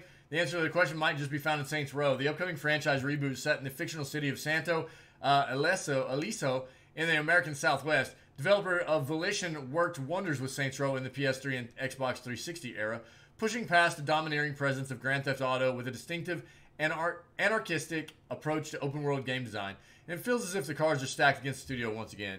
Over a span of 7 years, Saints Row gave us the freedom to conquer the streets of Stillwater, become president of the U.S., and even face off against invading alien empire. Series arguably worked as well as it did when it did because Volition refused to take any concept off the table, no matter how absurd or audacious it appeared on the surface. The more ridiculous, the better, but times have changed, and as too have genre expectations and the technology driving game creation in this new generation. So after 9 years without a mainline installment in the series, Volition is set to take a measured approach towards the Saints Row reboot. Not serious, not boring, and not lacking, measured. It's exciting and daunting. That's the best way I can describe it, says principal designer Damian Allen, speaking to the nature of such an ambitious reboot. Allen, who served as a senior designer on Saints Row 4, knows that Volition has the world at its fingertips here, and that by shedding almost all traces of past, the studio is free to cut a new path through a genre that is still dominated by the presence of GTA 5 and, in development, GTA 6. With the Just Cause and Watch Dogs franchises fighting for whatever scraps of attention remain. That in itself has been quite the task. What in the world feels true to the Saints Row franchise? We have had so many ideas throughout the course of the project. Hopefully we were able to pluck all the best ones, put them together in a cohesive story, game, and world. From the outside looking in, that might sound overwhelming, but Allen describes the process of revitalizing Saints Row as a fun challenge. Laying out the foundations for the future of Saints Row required big changes, one of which split the fan base right down the middle. Lack of familiar faces. UX designer Kinsey Lindgren understands why some may not be able to envision a Saints Row without the core crew, but ultimately believes that investing in a new cast and such robust character creation tools was a necessary part of the process. There's something really freeing about being able to create brand new characters that have no strings attached. There's nothing that you have to fall in line with, but it's also very daunting because people are going to love these characters. I feel like they're probably in a better position to go ahead and pivot that way with new characters, get away from what the old Saints Row was, because it's been so long since there has been an installment in the series, right? That doesn't necessarily mean it's going to be embraced, though, as well. So, I mean, that's what they did, though. They definitely, I mean, it's very apparent that they were like, we're changing this game. We're no longer the Saints Row of past. It is a new game. It is going to have some of the same elements, right? But it's obviously a different installment than the previous ones, and there was no doubt about it upon first seeing the trailer for what Saints Row is turning into, that they are moving away from what the game used to be and really trying to attract a new audience, a younger audience, it appears. Lindgren was just 7 years old when Saints Row made its debut as an Xbox 360 exclusive. Now the 23-year-old UX designer offers an interesting perspective on the series and pitch for why change is long overdue. I didn't necessarily grow up with the franchise, but there's a lot of things about the old Saints Row that I'm not necessarily a fan of, and a lot of things that I am a fan of. I think it's interesting to come in and see how we can improve things and still make it feel like Saints Row. Speaking as somebody who did grow up with the franchise, I understand the impulse towards change. My interest in Saints Row massively waned over time as I grew older and the series grew sillier. I loved the original game, one of the only solid alternatives to Grand Theft Auto on the market for Xbox 360 owners, and soon grew tired of the try-hard energy that encapsulated the later games. Cared not for the dildo bats, Johnny Gat, and the almost slavish devotion to outdated quests and combat design. I get why many players love Saints Row. The third and Saints Row 4, but they just weren't for me, and that's okay. Everything doesn't have to be for everybody. Absolutely. We talk about that quite often in this channel. Our tastes can change over time, but as far as I'm concerned, I'm excited to see what a more modern, if not grown-up, Saints Row might look like. More modern. Yeah, I would say it's not grown up necessarily. It's definitely aimed at a younger audience. It's a balancing act, Lindgren continues, between what's old and what's new. End of the day, we have to keep moving forward with the times. If we stay exact same, not going to do well. Yeah. We are creating a game that we love, and we are creating something that we think is Saints Row. Even if there are some older fans who are vehemently against it, I think there's going to be so many players that will end up falling in love with it. Whether they're old fans, new fans, or just happen to stumble upon our game on one of the various stores that it'll be available on. I think there's something that's really cool about that. Both Lindgren and Allen make it clear that Volition isn't trying to push any fans aside with its Saint Row reboot. It's taking fan feedback that it has received since the 2021 reveal into consideration. Volition is only asking that you give it a chance on its own terms, free of legacy expectation. While Volition is yet to make a build of Saints Row playable to the press or public, the extended gameplay footage we have seen thus far is impressive, as bold, brash, and brazen as anything that's come before it.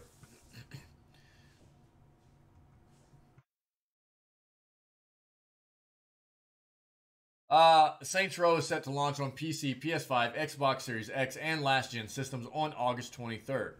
I don't know about you, but I'm eager to see what a modern approach to creating an old-school sandbox will look like and play like. Volition is taking a big swing here, and I really do hope that it's able to pull off what Alan calls zaniness with a sense of seriousness tone, which serves as the touch point for the entire experience. Yeah, we'll see. We'll see. I mean, look, I wasn't ever a huge fan of the older games either, so I'm not like biased in that way. Just what the game offers looks very, to me anyways, and it doesn't mean we won't try it out. We won't give it a shot and take a look. Looks can be deceiving upon what your impressions would be of actually playing a game. We talk about that a lot as well. It just looks like a big mashup of what a lot of other games already do, but I could totally be wrong.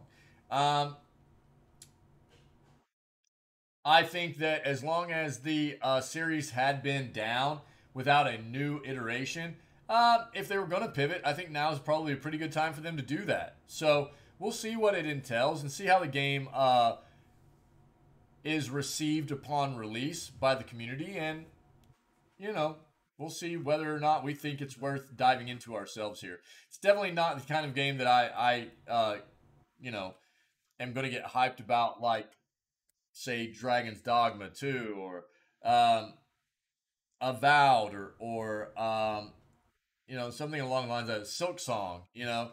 But if it seems like something worth playing, we'll play it.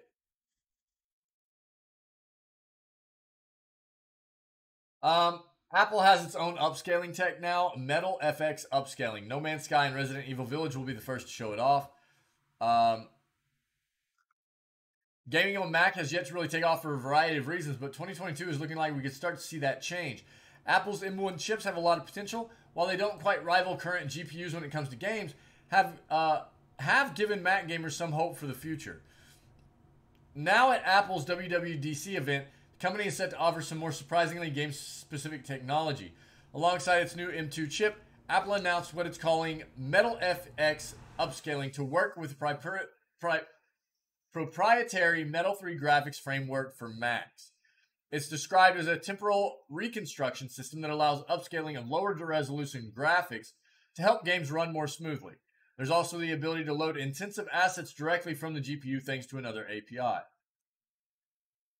Happens to sound a lot like other upscaling offerings for PCs like NVIDIA's DLSS or AMD's Fidelity FX. Yeah. Hopefully the process is similar enough so that it's an easy move for developers to integrate into future projects. Yeah. Won't have to wait too long to see these new game initiatives from Apple in action. The first games we're going to get to use the Metal FX Upscaling will be No Man's Sky and Resident Evil Village. Both are set to come out on Mac OS sometime later this year, so at least those looking to upgrade will have something to play.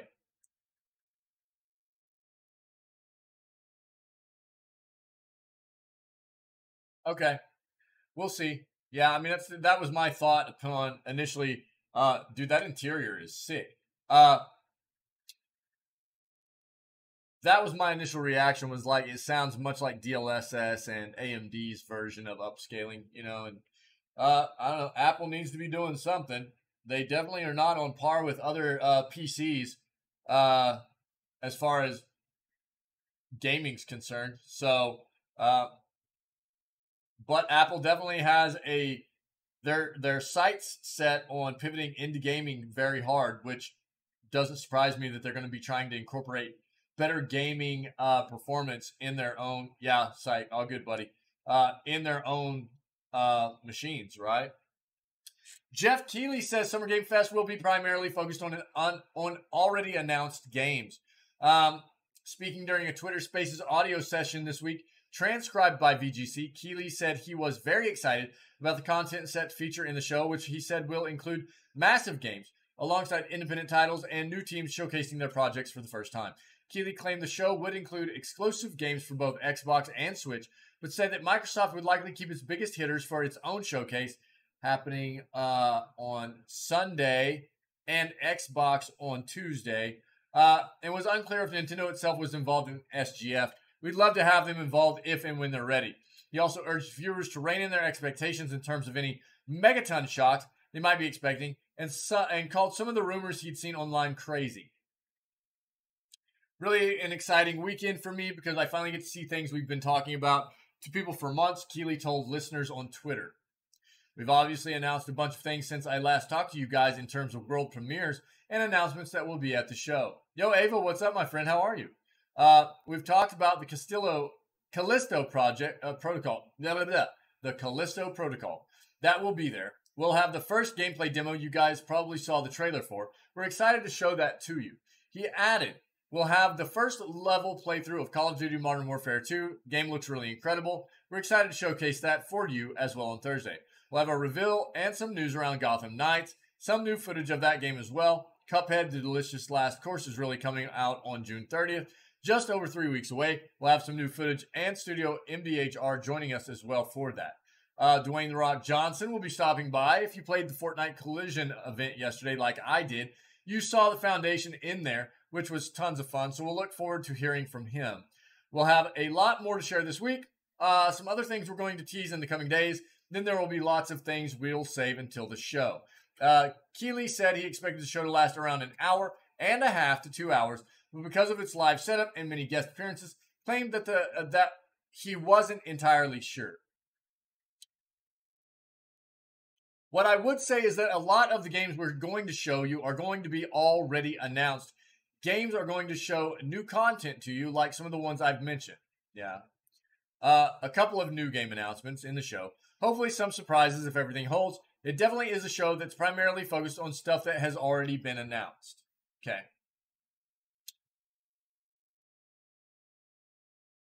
The host went on to use last year's Elden Ring trailer as an example of how new reveals for already announced games could still be as exciting as entirely new game announcements.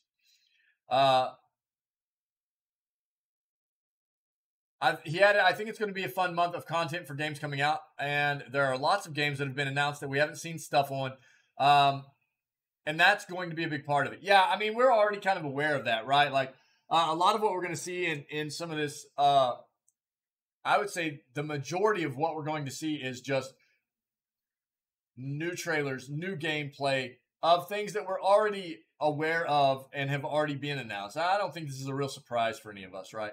Now, what I will say is that obviously the Game Awards is in December, but before then, we've got a lot of great events from game publishers that will be happening over the next week.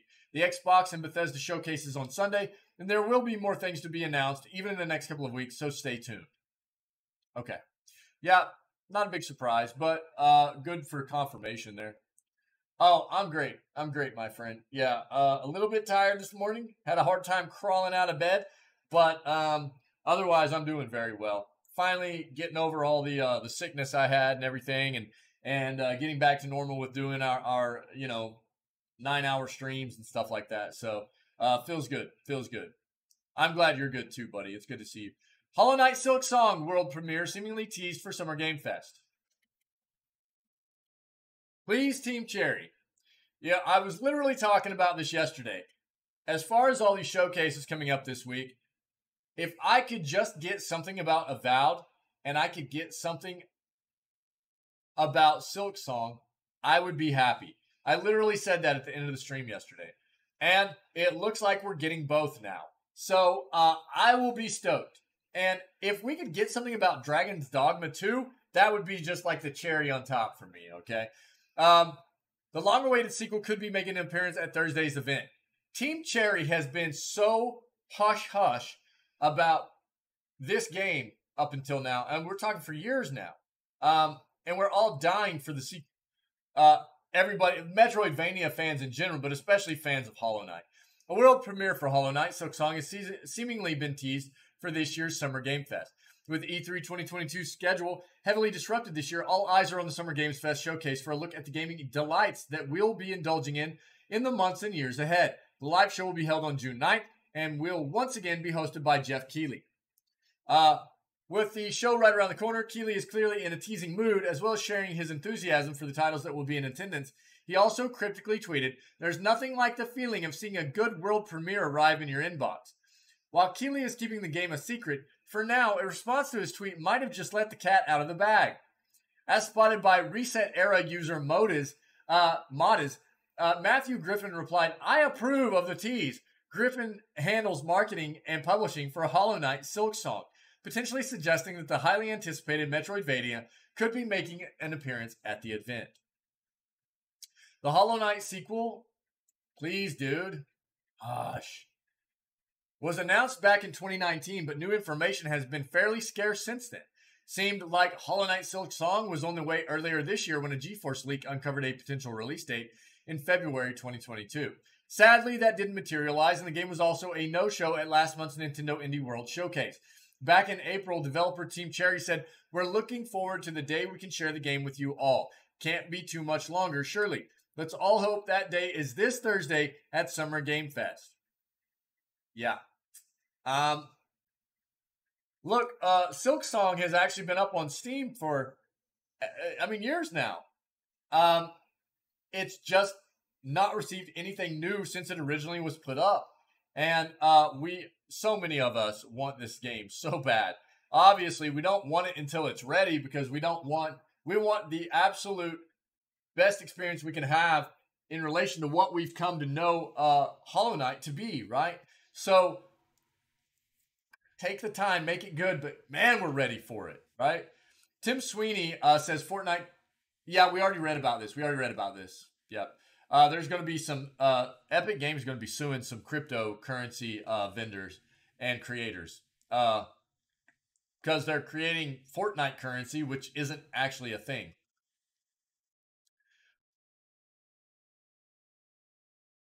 Everyone uses the Steam Deck to play games that are perfect for the Switch. Can you please stop? Oh my, give it, dude. Players eschew graphical powerhouses for lighter fare like Hades and Slay the Spire. Valve Steam Deck promises all the same handheld freedom as the Nintendo Switch, but with vastly more powerful tech under the hood. Capable of running the most lavishly produced AAA games. A few months in, according to a blog post from Valve, it turns out everyone's just using the thing to play a bunch of those. This is perfect for on Switch titles. The Steam Deck, announced last summer and released this February, is Valve's foray into handling handheld gaming. For a handheld, it's pretty beefy, both in terms of its physicality and its technical guts, replete with a custom AMD chip that's a twist on what's included in next-gen consoles. The Steam Deck can't run games at 4K, though, displaying them instead at 1200 px resolution. It's available in 3 models, with pricing mostly based on internal storage, ranging from 64 gig hard drive at $400 to a 512 gig solid state drive at $650 US. Those are US prices. Given its technical capabilities, you'd be right to expect Steam Deck users to spend time with blockbusters that simply aren't playable on Switch due to either legal or technical constraints. But for the most part, players have gravitated towards lower fidelity indie hits. Here are the top 10 most played games of Steam Deck of May 2022, organized alphabetically. Aperture Desk Job, Binding of Isaac Rebirth, Elden Ring, Hades, No Man's Sky, Rogue Legacy 2, Slay the Spire, Stardew Valley, Vampire Survivors, The Witcher 3 Wild Hunt. Asterisks represent games that are also available on Switch, okay? So Binding of Isaac, Hades, Slay the Spire, Stardew Valley, and Witcher 3. Now, let me go ahead and say something here. If you've seen what Witcher 3 Wild Hunt looks like on a Switch compared to what it looks like on like PC or other consoles that are better hardware wise and can provide the game in a better graphical experience, it's quite a drastic change. Okay, so something like Witcher 3 on Switch looks nothing like it does on other platforms. Okay, I'm not demeaning the fact that it's on Switch. That's great. Providing the titles to Switch players, primarily Switch players, that's amazing. But you're not going to get the same graphical experience out of playing The Witcher 3 Wild Hunt on a Switch that you will on other platforms, even the Steam Deck. Valve did not provide total hours for each game played, nor indicate which of these are played any more or less than the others. The company did, however, note that all 10 are deemed Steam Deck verified. Valve's in-house certification that a game runs as smoothly on Steam Deck as it does on other platforms. To date, 3,000 games are verified, up from around 400 at the console's launch. Yeah, again, be very aware that games don't need to be verified on Steam Deck for a game on Steam to be played on their Steam Deck. What verified actually means is that those games are legitimately optimized to run very well. They're optimized for the device itself, right? As opposed to a game that isn't verified that you can still play on Steam Deck. It just might have some quirky, wonky kind of stuff about it. It's of course not a surprise to see the more technically demanding Elden Ring, the most popular game of the year by far, among the crop of most played games. Same goes for The Witcher 3 Wild Hunt, an open-world RPG with more staying power than that one person who won't leave a house party even though you've changed into PJs and are very loudly putting away your dishes. The presence of mostly smaller games on here reaffirms a bones-deep lesson. Sometimes it's nice to just curl up in bed for 30 minutes and run a few chambers of Hades or Slay the Spire, for sure. That's not to knock such games as less than, by the way. I don't know about you, but for me, diving into a massively open-world RPG is a whole production. Typically don't like to boot up something like Witcher 3 unless I know I can post up on the sofa for a few hours. Now, since I still don't have a deck, where's word of that Vampire Survivors Switch port? Here's the thing to keep in mind. There's good reason why people like to have a handheld console, whether it be Steam Deck or Switch, what have you. Even just your own mobile device, you know what I mean? It's the ease of being able to pick up and put down games very easily, right? Because quite often, what is so nice about having mobile devices, whether it be an actual phone, tablet, or something a bit more console-oriented like a Steam Deck or the Switch, is that it is a mobile device inherently. It allows you to take it on the go and play games when you have spare time. That being said, when you're going to play a game in a short amount of spare time, as I think this article kind of hit on, you're not looking to dive in, if you've got 20 or 30 minutes to an hour, you're not always looking to necessarily try to dive into a story-rich, deep progression kind of game like Witcher 3 or Elden Ring. You're looking to play a game more like Hades or Slay the Spire or Vampire Survivors, right? Get a few runs in. So it's not a surprise to me that Steam Deck players are playing games that you can also play on Switch, right? That makes a lot of sense to me because of what the platform is. It's mobile. It gives people the ease of being able to just play games out wherever they're spending their day whenever they have free time, So there it is. Okay. We'll end with the GOG one. How to play real AAA video games on your phone with 5G and cloud gaming. I'm going to skim this. Yeah, this is AT&T. Like AT&T's nationwide 5G coverage. Yeah. We've already kind of hit on this before.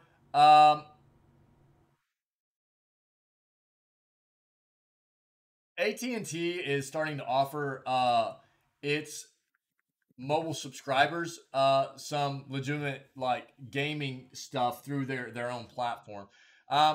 Aside from that,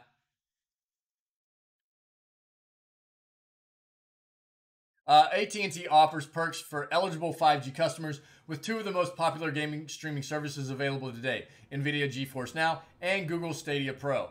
I feel like Google Stadia is kind of falling off, but some of the better streaming services that I've come to be noting of are GeForce Now and Microsoft's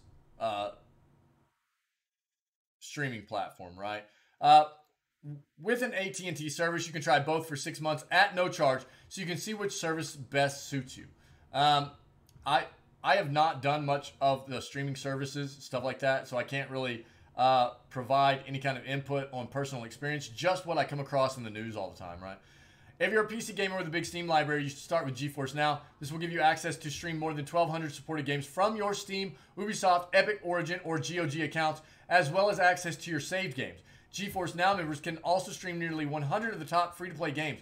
Best of all, you don't even have to pay to get in on the ground floor thanks to the app's free tier. That's very cool. However, if you really want to unlock the power of GeForce Now, you can get a premium subscription that will give you better graphics options and higher frame rates, and let you skip login queues. All eligible AT&T 5G customers, whether current or new, can get 6 months of a GeForce Now Priority membership on us just by visiting AT&T site/gaming. AT&T also offers its new and existing 5G customers. This is obviously like a promotional thing for AT&T, but it could help people get in on a bit of extra gaming, so I'll keep going with it. Stadia Pro offers more. AT&T also offers its new and existing 5G customers 6 months of Stadia Pro. Stadia Pro offers more than 50 games to claim and play in seconds, with new games added every month. And like GeForce Now, Stadia has a free tier, which includes a range of free-to-play titles like Destiny 2 and Super Animal Royale, along with over 200 games available for individual purchase. Worth noting that if you have an Ubisoft Plus subscription, you'll gain instant access to any Ubisoft game on both Stadia and GeForce Now, simply by linking the accounts. Yeah, if those services aren't right for you, there's a whole bunch of other great cloud gaming services to choose from as well. Xbox Game Pass Ultimate has an extensive library for your console and PC, including every single Halo game available for streaming on your phone. Likewise, Amazon Luna includes a growing library of Steam streaming games and several subscriptions to choose from, including an option focused on family-oriented games. If you like nostalgic and retro games, AntStream has you covered.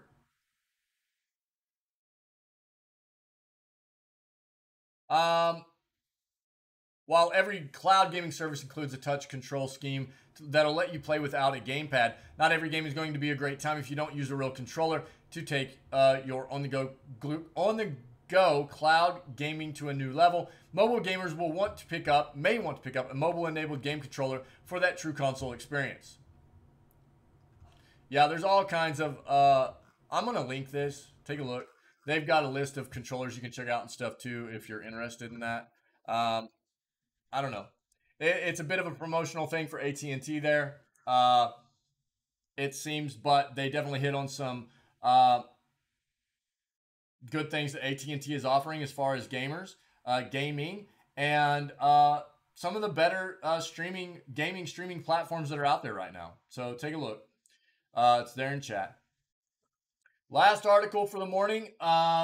If anybody has anything else they want to add, bring up that we might want to hit on before we pivot over to our gaming segment of Valheim Day 19, let me know in chat while I'm finishing up the article here.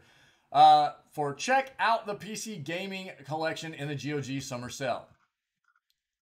With summer upon us, at least in one of our hemispheres, you might be thinking about spending more time outdoors in the sun. Wouldn't you rather hide from its dangerous rays, staying inside and playing some great games? If your answer is yes, then good news. The GOG summer sale is here. The 3-week sale isn't just knocking down prices. There will be giveaways too, as well as the arrival of the excellent Alien Isolation. If a DRM-free Xenomorph tickles your fancy, it's 75% off. More Sega games will also be appearing in the coming weeks, like 2 Point Hospital and Space Marine. The theme of the sale is Gaming Generations, exploring PC gaming through cheap deals. That leaves us with a lot of games to sift through, but to make things easier, we've once again collaborated with GOG to create the PC Gamer Collection. These are some of our favorite games, old and new, all of which are discounted during the sale. You can't go wrong with any of them. Want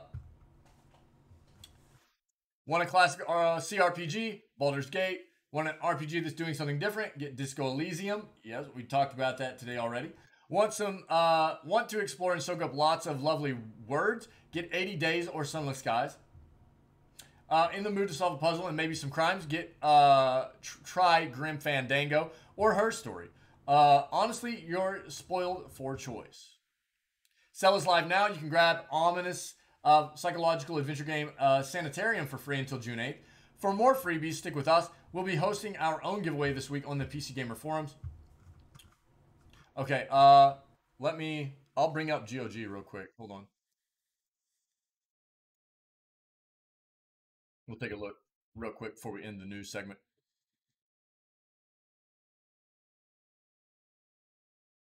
I don't know if I'm logged in or not.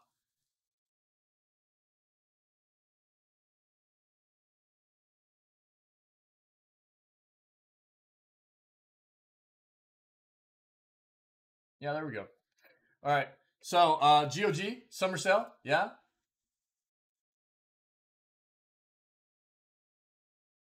You can see there's the Alien Isolation June 6th new release. June 6th giveaway, Sanitarium. There's a June 8th contest. 4 more game giveaways and other surprises.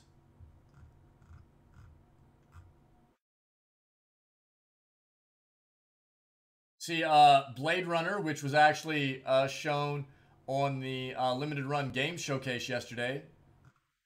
So if you're interested in physical copy of Blade Runner, you can actually, I think for the Switch, right? Check out limited run games.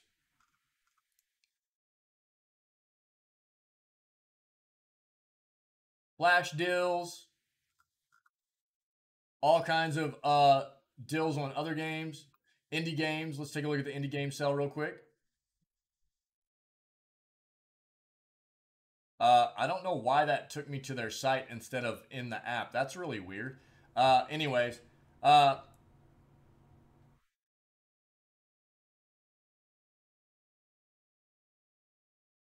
man, lots of good sales here. Faster Than Light, 75% off, so $2.50. Myst Masterpiece Edition, same $2.50. Stardew Valley doesn't look like it's on sale though, but $14.99. Amazing. Disco Elysium, the final cut includes like all the DLC and stuff like that. I'm pretty sure, even maybe the soundtrack. You might have to pay more for the soundtrack. I don't know, but $14. Darkest Dungeon, Riven, Firewatch, Legend of Grimrock, man, Hotline Miami, Hellblade, Hollow Knight, Shadowrun Games, Frostpunk. They've got all kinds of stuff, man. All kinds of stuff.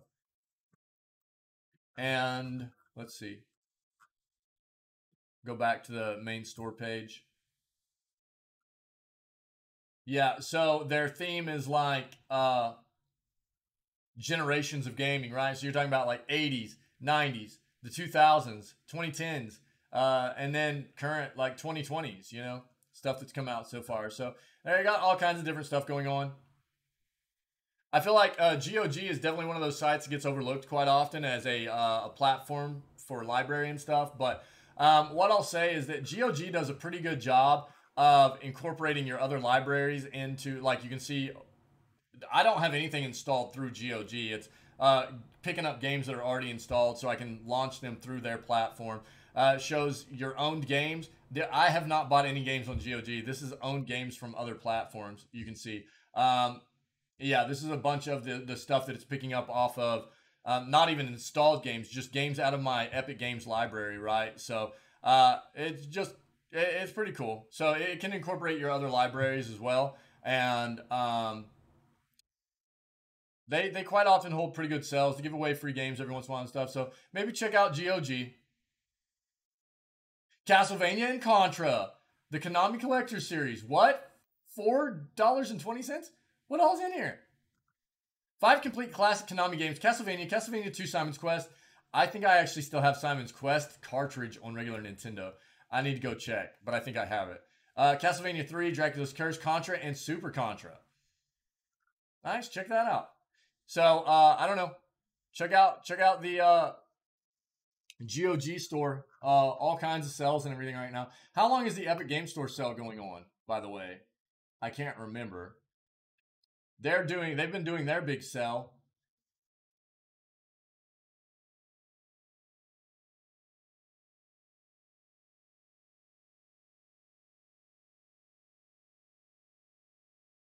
How long is their sale going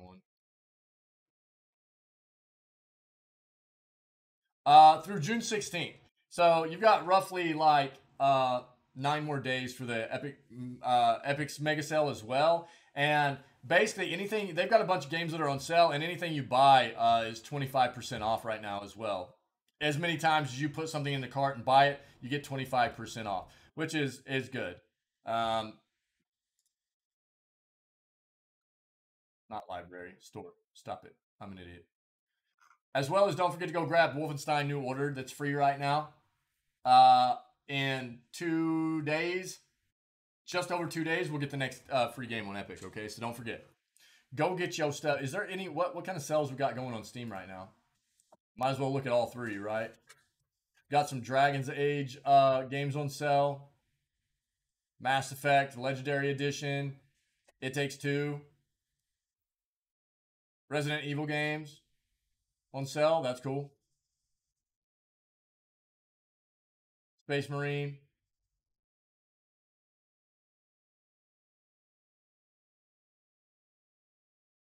So there you go. A lot of the sales and free games, stuff like that, going on major PC platforms right now. So yeah, there you go. There you go. Cool. I think that's it for news, guys. Shout out to everybody that's always part of this community. I appreciate you guys very much, and everybody that was part of the news segment today. Thanks.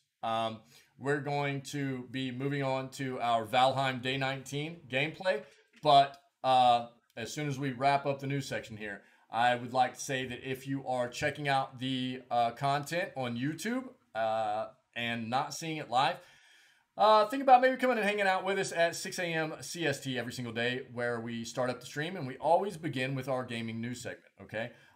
If you're enjoying the content on YouTube as well, please consider hitting that like and subscribe button. Maybe leave me a comment so we can have a bit of a discussion regarding some of the topics that we went over today, okay?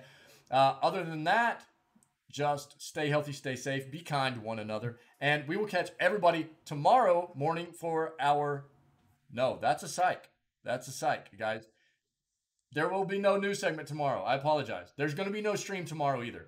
I'll make sure it's out on the socials and stuff, but catch us on Thursday for our next edition of... Hey, Vario, what's up? Catch us on Thursday for our next edition of Video Gaming News. Sorry, no gaming news tomorrow, no stream tomorrow. Unfortunately, some real-life stuff going down, so not bad stuff, just things that are getting in the way of me being able to stream tomorrow. So, doesn't happen very often, but no news for tomorrow, the 8th. But we'll be back on the 9th, and hopefully we'll catch everybody then, okay? But stay healthy, stay safe, be kind, and we'll see everybody on Thursday for the next news segment, all right?